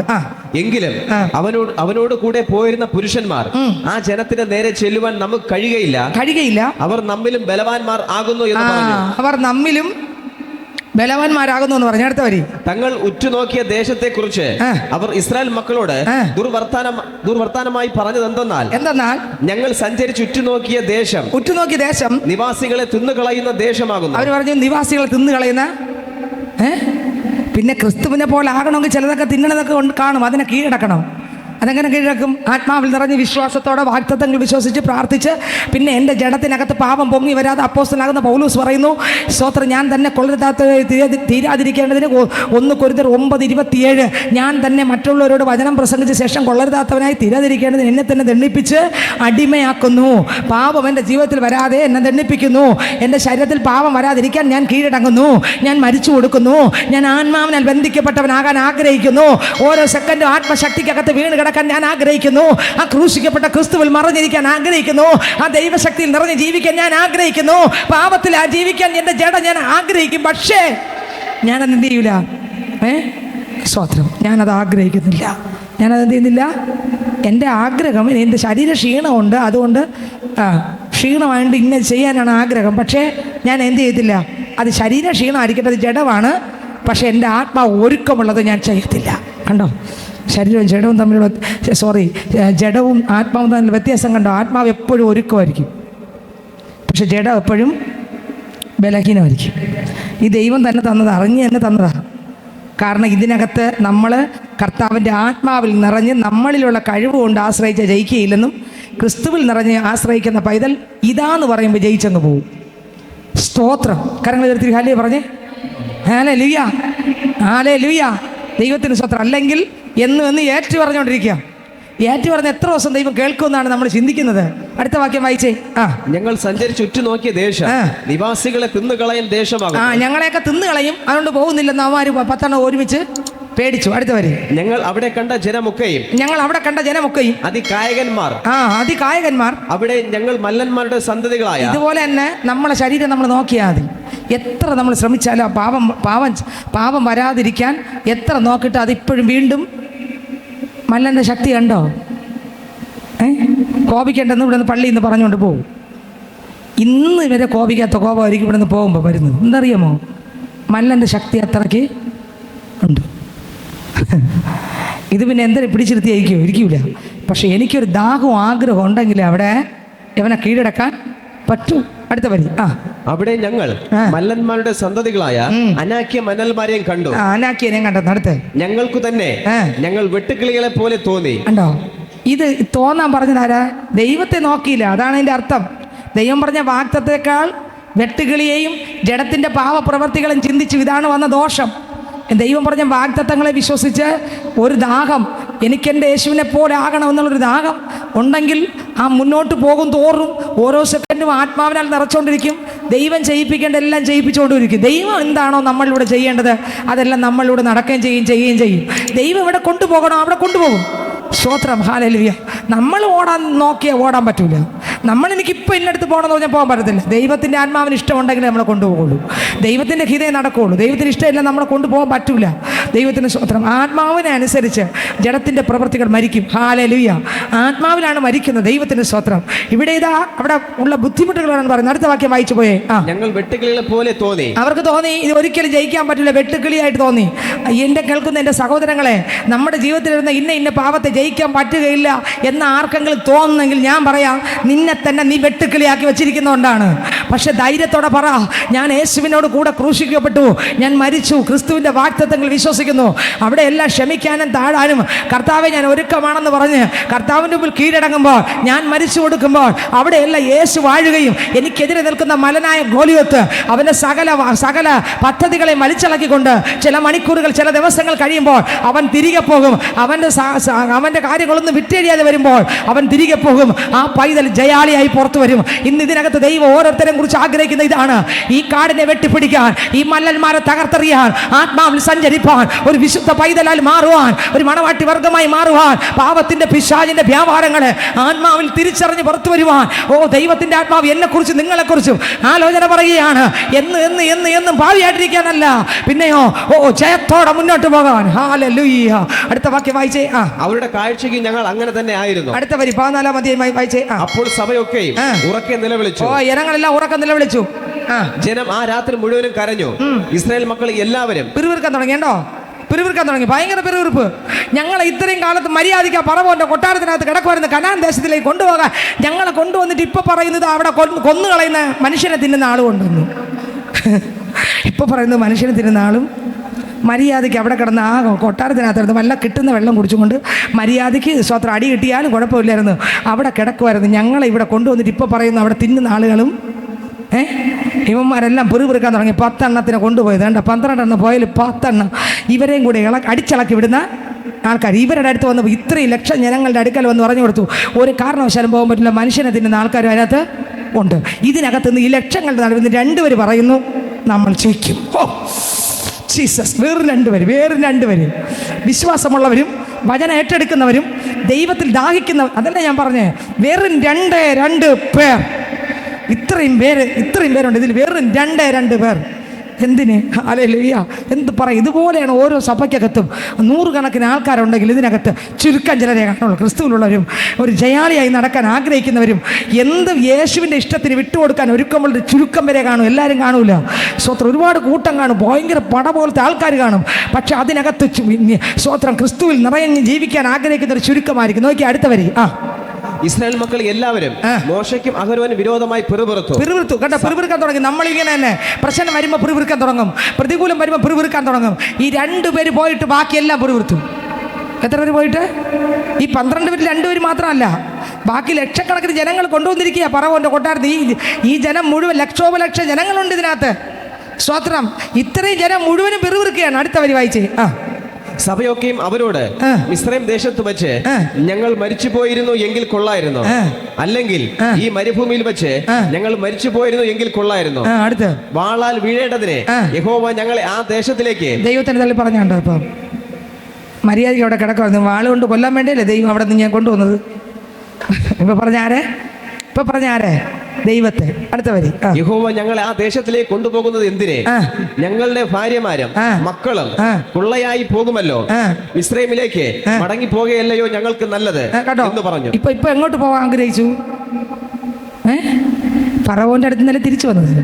ഇപ്പൊ ആഗ്രഹിക്കുന്ന എവിടെ പോവാൻ? പാടിയത് എങ്ങനെ? ഫറവോന് ഞാനിനി അടിമയല്ല, പരമസിയോനിൽ ഞാൻ അന്യനല്ലെന്നല്ലേ പാടിയേ. ഇപ്പൊ പറയുന്നു ഫറവോന് ഞാനിനി അടിമയാകാൻ പോകുന്നു, പരമസിയോനിൽ ഞാൻ അന്യയാകാനും പോകുന്നു എന്നാണ് പാടിയത്. ഇപ്പൊ പറയുന്നു ഞങ്ങൾ ഇനി അങ്ങോട്ടേ പോകുന്നുള്ളൂ. എവിടെ നിന്നാണോ ഞാൻ വന്നത് ആ പള്ളിയിൽ പോകാൻ പോകുന്നു. കണ്ടോ? ഇപ്പൊ പോകുന്നു. ആഗ്രഹം പോയി കണ്ടോ? ആഗ്രഹത്തിലൂടെ ആളും അങ്ങ് പോയി. അടുത്ത വരി വായിച്ചേ. നാം ഒരു തലവനെ നിശ്ചയിച്ച് മിസ്രൈമിലേക്ക് മടങ്ങി പോകാം എന്നും അവർ തമ്മിൽ പറഞ്ഞു. കണ്ടോ? നമുക്കൊരു തലവനെ ഉണ്ടാക്കാൻ, എന്നിട്ട് നമുക്ക് എവിടെ പോവാം? വന്ന വഴിയെ തിരിച്ച് എവിടെ പോവാം? ഫറവോന്റെ കൊട്ടാരത്തിൽ തന്നെ. അയ്യോ യജമാനെ, ഞങ്ങൾക്ക് കുഴപ്പം പറ്റിപ്പോയി, ഞങ്ങൾ അറിവില്ലാതെയൊക്കെ വന്നു പോയത്, ഒരിക്കലത്തേക്ക് ക്ഷമിച്ച് നിങ്ങൾ കൊട്ടാരത്തിനകത്ത് ഇത്തിരി കയറ്റും. ഇവിടെ ഞങ്ങൾ വെറുതെ അടിമയായി നിന്നോളാം, നിങ്ങൾ എന്ത് പറഞ്ഞാലും ഞങ്ങൾ കേൾക്കാം, ഞങ്ങളെ കുടുംബങ്ങളെ താമസിക്കുക ഒരു അവസരം കൂടെ തരുമോ, ഞങ്ങൾക്ക് പറ്റിപ്പോയി. മോശ പറഞ്ഞതുകൊണ്ടാണ്. അയ്യോ യജമാനനെ, ഞങ്ങളെയും കൂടെ സ്വത്രം പ്രധാനപ്പെട്ടവരെല്ലാം ചെങ്കടലിൽ മുങ്ങിച്ചത്തു. ഇനി ചെറിയ ശേഷിപ്പ് കുറച്ച് പേര് കാണും. അയ്യോ ഞങ്ങളെ ഇത്തിരി ഇതിനകത്ത് കയറ്റുമെന്ന് പറഞ്ഞ് പോകാമെന്ന് പറഞ്ഞുകൊണ്ട് ഇവർ ഒരു തലവനെ. ഇതുപോലല്ലേ നമ്മളെ ജീവിതത്തിൽ നടക്കുന്നത്. ഈ പഴയതിലേക്ക് പോകാൻ തലവനെ തരുമോ, ഒരു തലവനെ തരും. നോയിച്ചേ, വായിച്ചേ ആ വരി ഒന്നുകൂടെ. നാം ഒരു തലവനെ നിശ്ചയിച്ച് മിസ്രൈമിലേക്ക് മടങ്ങി പോകാം എന്നും അവർ തമ്മിൽ പറഞ്ഞു. അടുത്ത് അപ്പോൾ മോശയും അഹരോനും, 2 പേരും അവർ 2 പേരും ക്രിസ്തുവിലുള്ളവർ, മോശയും അഹരോനും ഇസ്രായേൽ സഭയുടെ സർവ്വസംഘത്തിന്റെ മുമ്പാകെ കവിണ്ണു വീണു. ഇസ്രായേൽ സംഘത്തിന്റെ ഒന്നുകൂടെ വായിച്ചേ. അപ്പോൾ മോശയും അഹരോനും ഇസ്രായേൽ സഭയുടെ സർവ്വസംഘത്തിന്റെയും മുമ്പാകെ കവിണ്ണു വീണാനും ലക്ഷക്കണക്കിന് ജനത്തിന്റെ മുമ്പിൽ 2 പേരേ ഉള്ളൂ വിശ്വാസമുള്ളവര്. ഈ 2 പേര് കമണ്ണ് വീണു. അടുത്തവര് ദേശത്തെ ഉറ്റുനോക്കിയവരിൽ നൂന്റെ മകൻ യോശുവയും യെഫൂന്നയുടെ മകൻ കാലേബും. ഇവർക്ക് 2 പേർക്കും അറിയാം എന്നെ വിളിച്ചത് ആര്, എന്റെ ദൈവം ആര്. എന്റെ ദൈവം വിളിച്ചിട്ടുണ്ടെങ്കിൽ ഒരു ശക്തിക്ക് എന്നെ തൊടാൻ പറ്റൂല. ആരൊക്കെ എന്നെ തകർക്കുമെന്ന് പറഞ്ഞാലും, ആരൊക്കെ എന്നെ മുടിച്ചു കളയുമെന്ന് പറഞ്ഞാലും, ഇല്ലടാ എൻ്റെ തലയിൽ ഒരു രോമം പോലും നിനക്ക് തൊടാൻ പറ്റൂല. കാരണം എന്നെ വിളിച്ചിറക്കിയ ദൈവമാണ്. യേശുവിൻ്റെ അഭിഷേകം എൻ്റെ മേലുണ്ട്, യേശുവിൻ്റെ രക്തം എൻ്റെ മേലുണ്ട്. എന്നെ വിളിച്ചതും പേര് ചൊല്ലി വിളിച്ചതും പൊട്ടിച്ചെടുത്തത് എൻ്റെ ദൈവമാണ്. അങ്ങനെയെങ്കിൽ നിന്റെ ഒരു പദ്ധതി എൻ്റെ മേലെ, എൻ്റെ കുടുംബത്തിൻ്റെ മേലെ നടക്കൂല. നിങ്ങൾ പറഞ്ഞ ആരൊക്കെ പറയും? ഇതൊക്കെ ആരൊക്കെ പറയുന്നുണ്ട്? ഞാൻ ഈ പറയുന്ന എത്ര പറയുന്നുണ്ട്. കാലം കഴിഞ്ഞൊരു കാര്യം, ഇതിനകത്ത് ദൈവത്തിൽ വിശ്വസിച്ച 2 പേരേ ഉള്ളായിരുന്നു. ആര്? കാലേബും യോശുവയും. ഇവർ 2 പേരും ഇവരുടെ വാക്ക് കേട്ടപ്പോൾ ഇവരുടെ കൂട്ടത്തിൽ തിരിഞ്ഞെന്നല്ല, ലക്ഷങ്ങളുടെ കൂട്ടത്തിൽ തിരിഞ്ഞെന്നല്ല. ഞാനും നിങ്ങൾ നമ്മളെ വീട്ടിനകത്ത് അനേകർ പല നെഗറ്റീവ് വാക്കുകൾ പറയും, നിങ്ങൾ എഴുതി വെച്ചോ.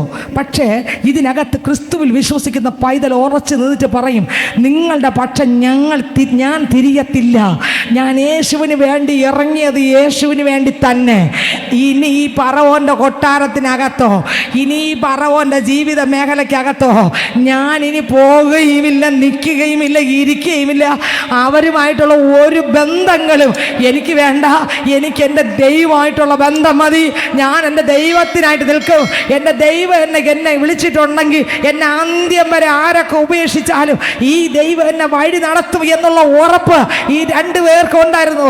ഇന്ന് ഇതിനകത്തിരിക്കുന്ന പൈതലേ, നമുക്ക് ആർക്കൊക്കെ ഉറപ്പുണ്ട്?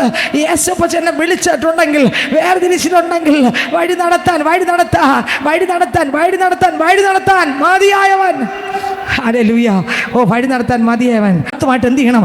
മാറണം. ജീവിതത്തിൻ്റെ എല്ലാ മേഖലയ്ക്കകത്തും എൻ്റെ അപ്പൻ്റെ മഹത്വമായിട്ട് നിൽക്കണം. ഇതിൽ പരം ഭാഗ്യം വേറെ ഒന്നുമില്ല. സ്വോത്രം. ഇവരെല്ലാവരും കൂടെ ചിന്തിക്കുകയാണ്, ഇനി പറവോന്റെ കൊട്ടാരത്തിലോട്ട് ഞാൻ തിരിച്ചു പോകാം എന്ന് ചിന്തിക്കുകയാണ്. അടുത്ത വരി വായിച്ചു പോയേ.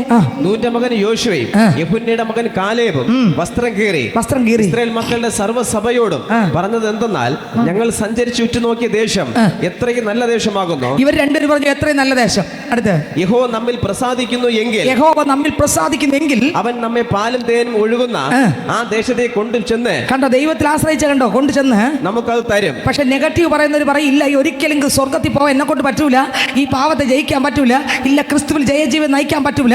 എന്നാൽ വിശ്വാസമുള്ളവൻ പറയും, ഇല്ല എന്നെ കൊണ്ട് പറ്റത്തില്ല, എന്നാൽ എനിക്ക് വാഗ്ദത്തം തന്ന ദൈവത്തിന് അത് സാധ്യമാണ്. അതെന്റെ ദൈവം അത് ചെയ്യും.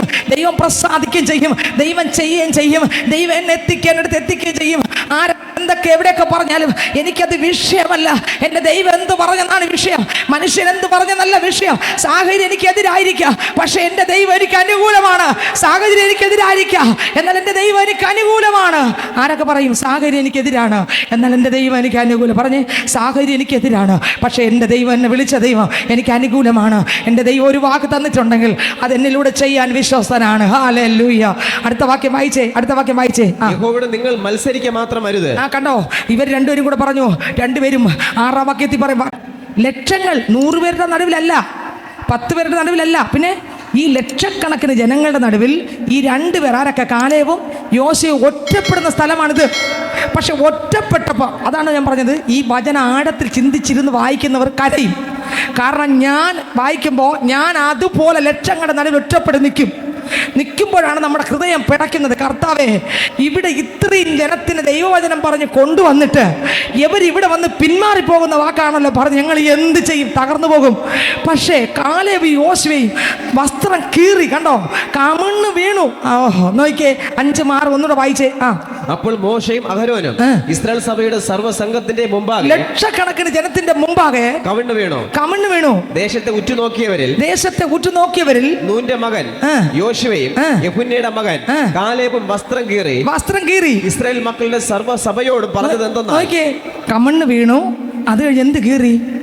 വസ്ത്രം തകർന്ന് തരിപ്പണമായി. രണ്ടുപേരും വീണതും കീറിയതും ദൈവത്തോട് മത്സരിച്ചതല്ല, പിന്നെ എന്ത് ചെയ്തതാ?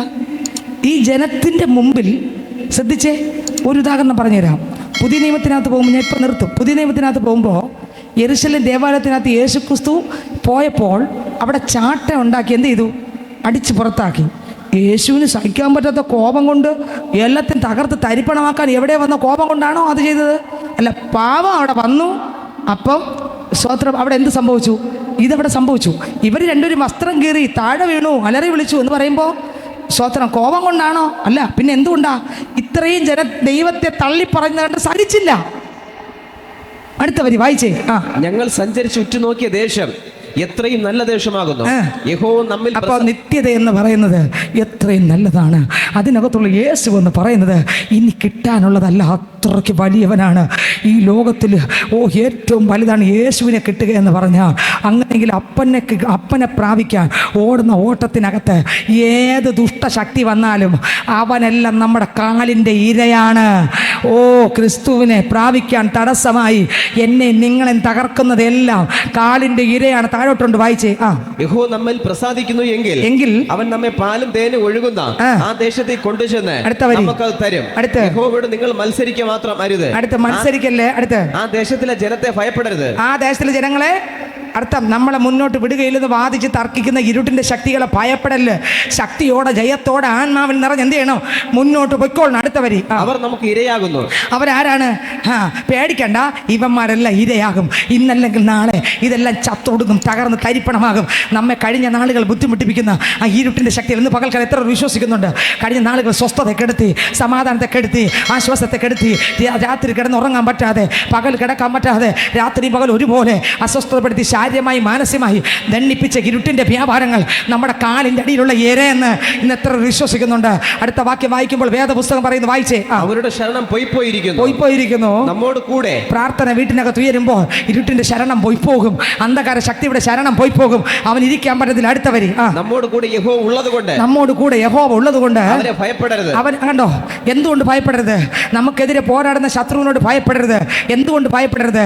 ഓ, നമ്മോട് കൂടെ ഉള്ളൊരു ദൈവമുണ്ട്, അവൻ വലിയവനാണ്. പറഞ്ഞേ, വലിയ ദൈവമുണ്ട്. അടുത്ത വരി, എന്നാറേ അവരെ കല്ലെറിയണമെന്ന് സഭയെല്ലാം പറഞ്ഞു. അടുത്ത വരി, അപ്പോൾ യഹോവയുടെ തേജസ് സമാഗമന കൂടാരത്തിൽ എല്ലാ ഇസ്രായേൽ മക്കളും കാണുക പ്രത്യക്ഷമായി. കണ്ടോ, തേജസ് ഇറങ്ങി. അപ്പൊ ദൈവം എല്ലാം കണ്ടോണ്ടിരിക്കുകയാണ് ഈ സംഭവങ്ങളെല്ലാം. ഇവർ പിറുപിറുത്തതും ഇവർ പിന്മാറിപ്പോകാൻ നിന്നതും ഒരു തലവനെ നിയന്ത്രിക്കണം, തലവനെ നിയമിക്കണമെന്ന് പറഞ്ഞതെല്ലാം ദൈവം കണ്ടും കേട്ട് നിൽക്കുകയാണ്. അടുത്ത വരി, യഹോവ മോശയോട്, ഈ ജനം എത്രത്തോളം എന്നെ നിരസിക്കും. ദൈവം പറഞ്ഞു യഹോവ മോശയോട്, എടാ എത്ര തവണ അവരെന്നെ തള്ളി പറയും. അടുത്ത്, ഞാൻ അവരുടെ മധ്യേ. ശ്രദ്ധിക്കണേ, 10 അവസരം ദൈവം കൊടുത്തു. എത്ര അവസരം കൊടുത്തു മാനസാന്തരപ്പെടാൻ? എണ്ണരുത്, സോറി മറക്കരുത്, എണ്ണരുതെന്നല്ല, മറക്കരുത്. എത്ര തവണ കൊടുത്തു? 10 തവണ. താഴോട്ടുണ്ട് 10 തവണ മാനസാന്തരപ്പെടാൻ അവസരം കൊടുത്തു. പിന്നെ ദൈവം വിട്ടു. അതാ പറഞ്ഞേ, നമുക്ക് കുറേ അവസരം തരും. ശ്രദ്ധിച്ചേ, ഇന്നും പാവം ഏറ്റു പറഞ്ഞു, നാളെ ഏറ്റു പറഞ്ഞു, എന്നും പറഞ്ഞു പോകാമെന്നാണോ? അതിനൊരു പരിധിയൊക്കെ ഉണ്ട്. അത് ദൈവത്തിന് അറിയാമോ? നമുക്കറിഞ്ഞൂടാ. എവിടെ നമുക്ക് സ്റ്റോപ്പ് ആവും നമുക്കറിഞ്ഞൂടാ. പക്ഷെ ഇത് വായിക്കുമ്പോൾ എനിക്ക് മനസ്സിലാവുന്ന കാര്യം എപ്പോഴും തുറന്നിരിക്കില്ല. അതെനിക്ക് മനസ്സിലായി. വായിച്ചെടുത്ത് താഴോട്ട്. ഞാൻ അവരുടെ മധ്യേ ചെയ്തിട്ടുള്ള അടയാളങ്ങളൊക്കെയും കണ്ടിട്ടും അവർ എത്രത്തോളം എന്നെ വിശ്വസിക്കാതിരിക്കും. കണ്ടോ, വിശ്വസിച്ചില്ല. ഇന്ന് ഇതിനകത്ത് ഞാൻ ചോദിക്കട്ടെ സഹോദരങ്ങളെ, ഈ ലക്ഷങ്ങൾ ജനത്തിന് കണ്ട് വിശ്വസിച്ച 2 പേര് മാത്രം, ബാക്കിയെല്ലാം തള്ളി. ഇതിനകത്ത് ഞാൻ ചോദിക്കട്ടെ, നമ്മുടെ കൂടെ ദൈവം ഉണ്ടെന്നും ഞാൻ ആരെന്നെ വിളിച്ചു എന്ന് ഞാൻ വിശ്വസിക്കുന്നു എന്നും അവനെൻ്റെ ഉപനിധിയെന്നും ആ ദിവസം എന്നെ സൂക്ഷിപ്പാൻ ശക്തനെന്ന് ഉറച്ചിരിക്കുന്ന എത്ര ഇതിനകത്തുണ്ട്? ഞാൻ പറയാം, അവരന്ത്യം വരെ നടത്താൻ തന്നെ ചെയ്യും. ഹല്ലേലൂയ. എത്ര പേര് എതിരായാലും, കുടുംബത്തിനകത്തുള്ള വീട്ടുകാർ മൊത്തം എതിരായാലും, ഞാൻ പറയാം, അവരെ ദൈവം നടത്തും. അവരിലൂടെയുള്ള ശുശ്രൂഷ ദൈവം തികയ്ക്കും. ഞാനും നിങ്ങളും വിശ്വസിച്ച തികയ്ക്കും, അല്ലെങ്കിൽ നമ്മൾ വീണു പോകും. ഹല്ലേലൂയ. അടുത്തവർ വായിച്ചേ. ഞാൻ അവരെ മഹാമാരിയാൽ ദണ്ഡിപ്പിച്ച് സംഹരിച്ചു കളയും. നിന്നെ അവരെക്കാൾ വലിപ്പവും ബലവുമുള്ള ജാതിയാക്കുകയും ചെയ്യുമെന്ന്. കണ്ടോ, ഇവരോട് പറഞ്ഞു മറ്റവനെ തകർത്തുകളെ, സംഹരിച്ചു കളയും. ആരെ? ബാക്കിയുള്ള എല്ലാത്തിനും. എത്ര എണ്ണത്തിന്? ഈ 10 പേരെ മാത്രമല്ല, പിന്നെ ഈ ലക്ഷക്കണക്കിന് ജനങ്ങളെ ഞാൻ എന്ത് ചെയ്യും? സംഹരിച്ചിട്ട് നിങ്ങൾ 2 പേരെ മാത്രം ആരാക്കും? വിശ്വസിച്ച 2 പേരെ മാത്രം ആരാക്കും? അടുത്ത വരി വായിച്ചേ. വലിപ്പവും ബലവുമുള്ള ജാതിയാക്കുകയും ചെയ്യുമെന്ന് അരുളി ചെയ്തു. അടുത്ത വരി, മോശ യഹോവയോട് പറഞ്ഞത് എന്നാൽ മിസ്രയീമർ അത് കേൾക്കും. നീ ഈ ജനത്തെ അവരുടെ ഇടയിൽ നിന്ന് നിന്റെ ശക്തിയാൽ കൊണ്ടുപോകുന്നുവല്ലോ, അവർ അത് ഈ ദേശനിവാസികളോട് പറയും. ഇനി 14 27 വാക്യം മുതൽ അങ്ങോട്ട് ടക്കനെ വായിച്ചേ. 14:27 മുതൽ അങ്ങോട്ട് വായിച്ചേ. ഈ ദുഷ്ടസഭ എത്രത്തോളം എനിക്ക് വിരോധമായി പിറുപിറുക്കും. ഇസ്രായേൽ മക്കൾ എനിക്ക് വിരോധമായി പിറുപിറുക്കുന്നത് ഞാൻ കേട്ടിരിക്കുന്നു. അവരോട് പറവിൻ, ഞാൻ കേൾക്കേ നിങ്ങൾ പറഞ്ഞതുപോലെ തന്നെ എന്നാണ് ഞാൻ നിങ്ങളോട് ചെയ്യുമെന്ന് യഹോവ അരുളി ചെയ്യുന്നു. ഈ മരുഭൂമിയിൽ നിങ്ങളുടെ ശവം വീഴും. യെഫുന്നെയുടെ മകൻ കാലേബും നൂന്റെ മകൻ യോശുവയും ഒഴികെ 20 വയസ്സ് മുതൽ മേലോട്ട് എണ്ണപ്പെട്ടവരായി എന്റെ നേരെ പിറുപിറുത്തവരായ നിങ്ങളുടെ എണ്ണത്തിൽ ആരും ഞാൻ നിങ്ങളെ പാർപ്പിക്കുമെന്ന് സത്യം ചെയ്തിട്ടുള്ള ദേശത്ത് കടക്കയില്ല. കണ്ടോ, കർത്താവ് കൊടുത്തു, അടക്കത്തില്ലെന്ന് പറഞ്ഞു. അടുത്ത്, എന്നാൽ കൊള്ളയായി പോകുമെന്ന് നിങ്ങൾ പറഞ്ഞിട്ടുള്ള നിങ്ങളുടെ കുഞ്ഞുകുട്ടികളെ. 22 വാക്യം വായിച്ചപ്പോ 10 പ്രാവശ്യം അവസരം കൊടുത്തു. 22 വായിച്ചേ. എന്റെ തേജസ്സും മിസ്രൈമിലും മരുഭൂമിയിലും വെച്ച് ഞാൻ ചെയ്ത അടയാളങ്ങളും കണ്ടിട്ടുള്ള പുരുഷന്മാർ എല്ലാവരും ഇപ്പോൾ 10 പ്രാവശ്യം എന്നെ പരീക്ഷിക്കുകയും എന്റെ വാക്ക് കൂട്ടാക്കാതിരിക്കുകയും ചെയ്തതുകൊണ്ട് അവരുടെ പിതാക്കന്മാരോട് ഞാൻ സത്യം ചെയ്തിട്ടുള്ള 10 പ്രാവശ്യവും തള്ളി പറഞ്ഞു. ദൈവം പിന്നെ അവസരം മാറ്റി. 10 പ്രാവശ്യം ദൈവം ക്ഷമിച്ചു. മോശ ഓരോ പ്രാവശ്യം ഇവർ തെറ്റ് ചെയ്യും, മോശ വരും. അപ്പം ഒരിക്കലത്തേക്ക് കർത്താവ് പറയും, ക്ഷമിച്ചു മക്കളെന്ന് പറയും. 10 പ്രാവശ്യം കഴിഞ്ഞപ്പോൾ കർത്താവ് നിർത്തി. അവസാനം എന്ത് സംഭവിച്ചു എന്ന് വായിച്ചേ. 40 മുതൽ വായിച്ചേ. 40 മുതൽ. പിറ്റേന്ന് അവർ അതികാലത്ത് എഴുന്നേറ്റ്, ഇതാ യഹോവ ഞങ്ങൾക്ക് ചൊല്ലിയിരിക്കുന്ന സ്ഥലത്തേക്ക് ഞങ്ങൾ കയറി പോകുന്നു, ഞങ്ങൾ പാപം ചെയ്തു പോയി എന്ന് പറഞ്ഞ് മലമുകളിൽ കയറി. ഇവർ ചാടി കയറിയിട്ട് പറഞ്ഞു, ഇനി എന്തായാലും ഞങ്ങൾ പാപം ചെയ്തു, ഇനി തിരിഞ്ഞു പിരിഞ്ഞും നോക്കുന്നില്ല, ഞങ്ങൾ മലയിൽ കയറാൻ പോകുന്നു. മോശ പറഞ്ഞു, ഇല്ല, വേണ്ട, പോവരുത്. അടുത്ത വരി. അപ്പോൾ മോശ, നിങ്ങൾ എന്തിന് യഹോവയുടെ കൽപ്പന ലംഘിക്കുന്നു? അത് സാധ്യമാകയില്ല. ശത്രുക്കളാൽ തോൽക്കാതിരിക്കേണ്ടതിന് നിങ്ങൾ പോയ തോറ്റുപോകും, പോവല്ലെന്ന് പറഞ്ഞു. അടുത്ത്, നിങ്ങൾ കയറരുത്, യഹോവ നിങ്ങളുടെ മധ്യേ ഇല്ല. നിങ്ങളുടെ മധ്യ യഹോവ ഇല്ല. നിങ്ങളെ കൊണ്ടുവന്നൊക്കെ ശരി, എന്നെ 10 പ്രാവശ്യം നിങ്ങളുടെ പാപം ക്ഷമിച്ചു, പക്ഷെ ഇപ്പൊ ആരില്ല. നിങ്ങളുടെ പാപം ക്ഷമിച്ചിട്ടും ഇല്ല, നിങ്ങൾ തോറ്റുപോകും, പോകല്ലെന്ന് പറഞ്ഞു. എന്താ സംഭവിച്ചു? അടുത്ത വരി. അമാലേക്യരും കനാന്യരും അവിടെ നിങ്ങളുടെ മുമ്പിൽ ഉണ്ട്. ആരൊക്കെ ഉണ്ട്? അമാലേക്യരും, പറഞ്ഞേ, വായിച്ച അവര് ഒന്നുകൂടെ വായിച്ചു. അമാലേക്യരും കനാന്യരും അവിടെ നിങ്ങളുടെ മുമ്പിൽ ഉണ്ട്. ഇതെല്ലാം ആലോചന ആര് പറഞ്ഞു കൊടുത്തു? മോശ പറഞ്ഞു, പോവരുത്, ദൈവം നിന്റെ പാപം ക്ഷമിച്ചിട്ടില്ല. 10 പ്രാവശ്യം ക്ഷമിച്ചു, പിന്നീട് ക്ഷമിച്ചില്ല. നിങ്ങൾ വീട്ടിൽ പോയിട്ട് 2 അധ്യായം വായിച്ചു നോക്കണം. വായിക്കുമ്പോൾ ആഴത്തിൽ നിന്ന് വായിച്ച കണ്ണ് നിറഞ്ഞൊഴുകും. ആഴത്തിൽ നിന്ന് വായിക്കണം, ഹൃദയത്തിനകത്ത് വരണോ അത് വരി. വന്നാൽ കണ്ണ് നിറഞ്ഞിരിക്കും. ആരും കുത്തി കരയിപ്പിക്കേണ്ട, കണ്ണ് നിറഞ്ഞിരിക്കും. സ്തോത്രം. കാരണം നമ്മുടെ കുറവ് അവിടെ ഉണരും. സ്തോത്രം. അതിൻ്റെ അവസാന വാക്യം കൂടെ വായിച്ച് പ്രാർത്ഥിക്കും. 45. എന്നാറേ മലയിൽ പാർത്തിരുന്ന അവര് ദൈവദാസൻ പറഞ്ഞ കേട്ടില്ല. ഇതുപോലെ തന്നെയാണ് ദൈവ വേലക്കാർ വചനത്തിലൂടെ ആയിരുന്നാലും പറയുമ്പോൾ അതിൻ്റേതായ ഇതുണ്ട്. ആത്മാവ് സംസാരിച്ച് പറയുന്നതിന് അതിൻ്റേതായ ഇതുണ്ട്. അതിനെ ധിക്കരിക്കുമ്പോൾ തൊട്ടപ്പുറത്ത് അടി ഉറപ്പാണ്. അടി ഉറപ്പാണ്. തൊട്ടപ്പുറത്ത് ധിക്കരിക്കുമ്പോൾ അതിൻ്റെ അടി ഉറപ്പാണ്. ഇവിടെ ഇത് ദൈവദാസൻ പറഞ്ഞു കൊടുത്തു, പക്ഷെ അവരെ അംഗീകരിച്ചില്ല, കേട്ടുമില്ല, ചാടി കയറിപ്പോയി. അടുത്തവർ എന്താ സംഭവിച്ചേ? എന്നാറെ മലയിൽ പാർത്തിരുന്ന അമാലേക്യരും കനാന്യരും ഇറങ്ങി വന്ന് അവരെ തോൽപ്പിച്ചു. ഹോർമ വരെ അവരെ ചിഹ്നിച്ചു ഓടിച്ചു കളഞ്ഞു. കണ്ടോ? തോൽപ്പിച്ചു. അവിടെ തകർന്ന് തരിപ്പണമായി. ഇന്ന് ഞാൻ പറയട്ടെ പൈതലേ, നമ്മുടെ കാലിൻ്റെ ഇരകളാണ് ഇന്ന് നമ്മളെ ഭയപ്പെടുത്തുന്ന ഇരുട്ടിൻ്റെ ശക്തികൾ. അവയെ നമ്മൾ പേടിക്കരുത്. ഞാൻ ആരെ വിശ്വസിച്ചിരിക്കുന്നു എന്നറിയുന്നു. അവൻ എൻ്റെ ഉപനിധി. അന്ത്യം വരെ നടത്താൻ ഈ ദൈവം വിശ്വസ്തൻ. ക്രിസ്തു യേശു ആഗ്രഹിക്കുന്നത് പാപത്തിൽ എന്നും ജീവിക്കണമെന്നല്ല, ഓരോ ദിവസവും പാപത്തെ ജയിക്കാൻ ആത്മാവിനെ അനുസരിച്ച് നടക്കാൻ ദൈവം ആഗ്രഹിക്കുന്നു. അങ്ങനെയെങ്കിൽ ദൈവം എന്നേക്കും വസിക്കാൻ പരിശുദ്ധാത്മാവ് എൻ്റെ നിങ്ങളുടെ അകത്ത് തന്നിട്ടുണ്ട്. ഈ നമ്മുടെ ജീവിതത്തിനകത്ത് ഇന്നലെ വന്നത് പോവും, അത് പോയി, പിന്നെ വരികയില്ല. സ്തോത്രം. നമ്മൾ ഓരോ സെക്കൻഡും ആ ജയജീവിതത്തിലേക്ക് മുന്നോട്ട് പോകും. ഓരോന്നോരോന്നാ തോൽപ്പിച്ചുകൊണ്ടിരിക്കും. ഓരോ മല്ലന്മാരെ കീഴ്പ്പെടുത്തിക്കൊണ്ടിരിക്കും. ഓരോ ദിവസവും ജയിച്ചുകൊണ്ടിരിക്കും. കർത്താവ് ആഗ്രഹിക്കുന്ന അങ്ങനെയാണ്. എന്നാൽ 10 പ്രാവശ്യം ഇവർ വീണ്ടും വീണപ്പോൾ പാപക്ഷമ കൊടുത്തു. അടുത്തത് പാപക്ഷമ കിട്ടിയില്ല. അവരെല്ലാം തകരാനിടയായി തീർന്നു. പാപക്ഷമയ്ക്ക് എൻ്റെ ദൈവം കണക്ക് വച്ചിട്ടുണ്ടോ എന്ന് എനിക്ക് അറിഞ്ഞൂടാ. പക്ഷേ ഈ ഭാഗം വായിക്കുമ്പോൾ എനിക്ക് തോന്നി കർത്താവ് കണക്ക് വച്ചിട്ടുണ്ട്. എത്ര പ്രാവശ്യം ഒരാളിനോട് ക്ഷമിക്കും? ക്ഷമിക്കുന്നതിന് പരിധിയില്ലയോ? സ്തോത്രം. എന്നെക്കുറിച്ച് നിങ്ങളെക്കുറിച്ചും ആഗ്രഹിക്കുന്നത്, എൻ്റെ യേശു 1, 2, 3 പ്രാവശ്യം ക്ഷമിച്ചു. ഇനി അടുത്ത് വരാതിരിപ്പാൻ ഓരോ സെക്കൻഡും ഒരു ജയാളിയായി ഞാൻ ആരെ വിശ്വസിച്ചിരിക്കുന്നതിന് അറിയുന്നു. അവൻ എൻ്റെ ഉപനിധി. അന്ത്യം വരെ വഴി നടത്താൻ ഈ ദൈവം വിശ്വസ്തൻ.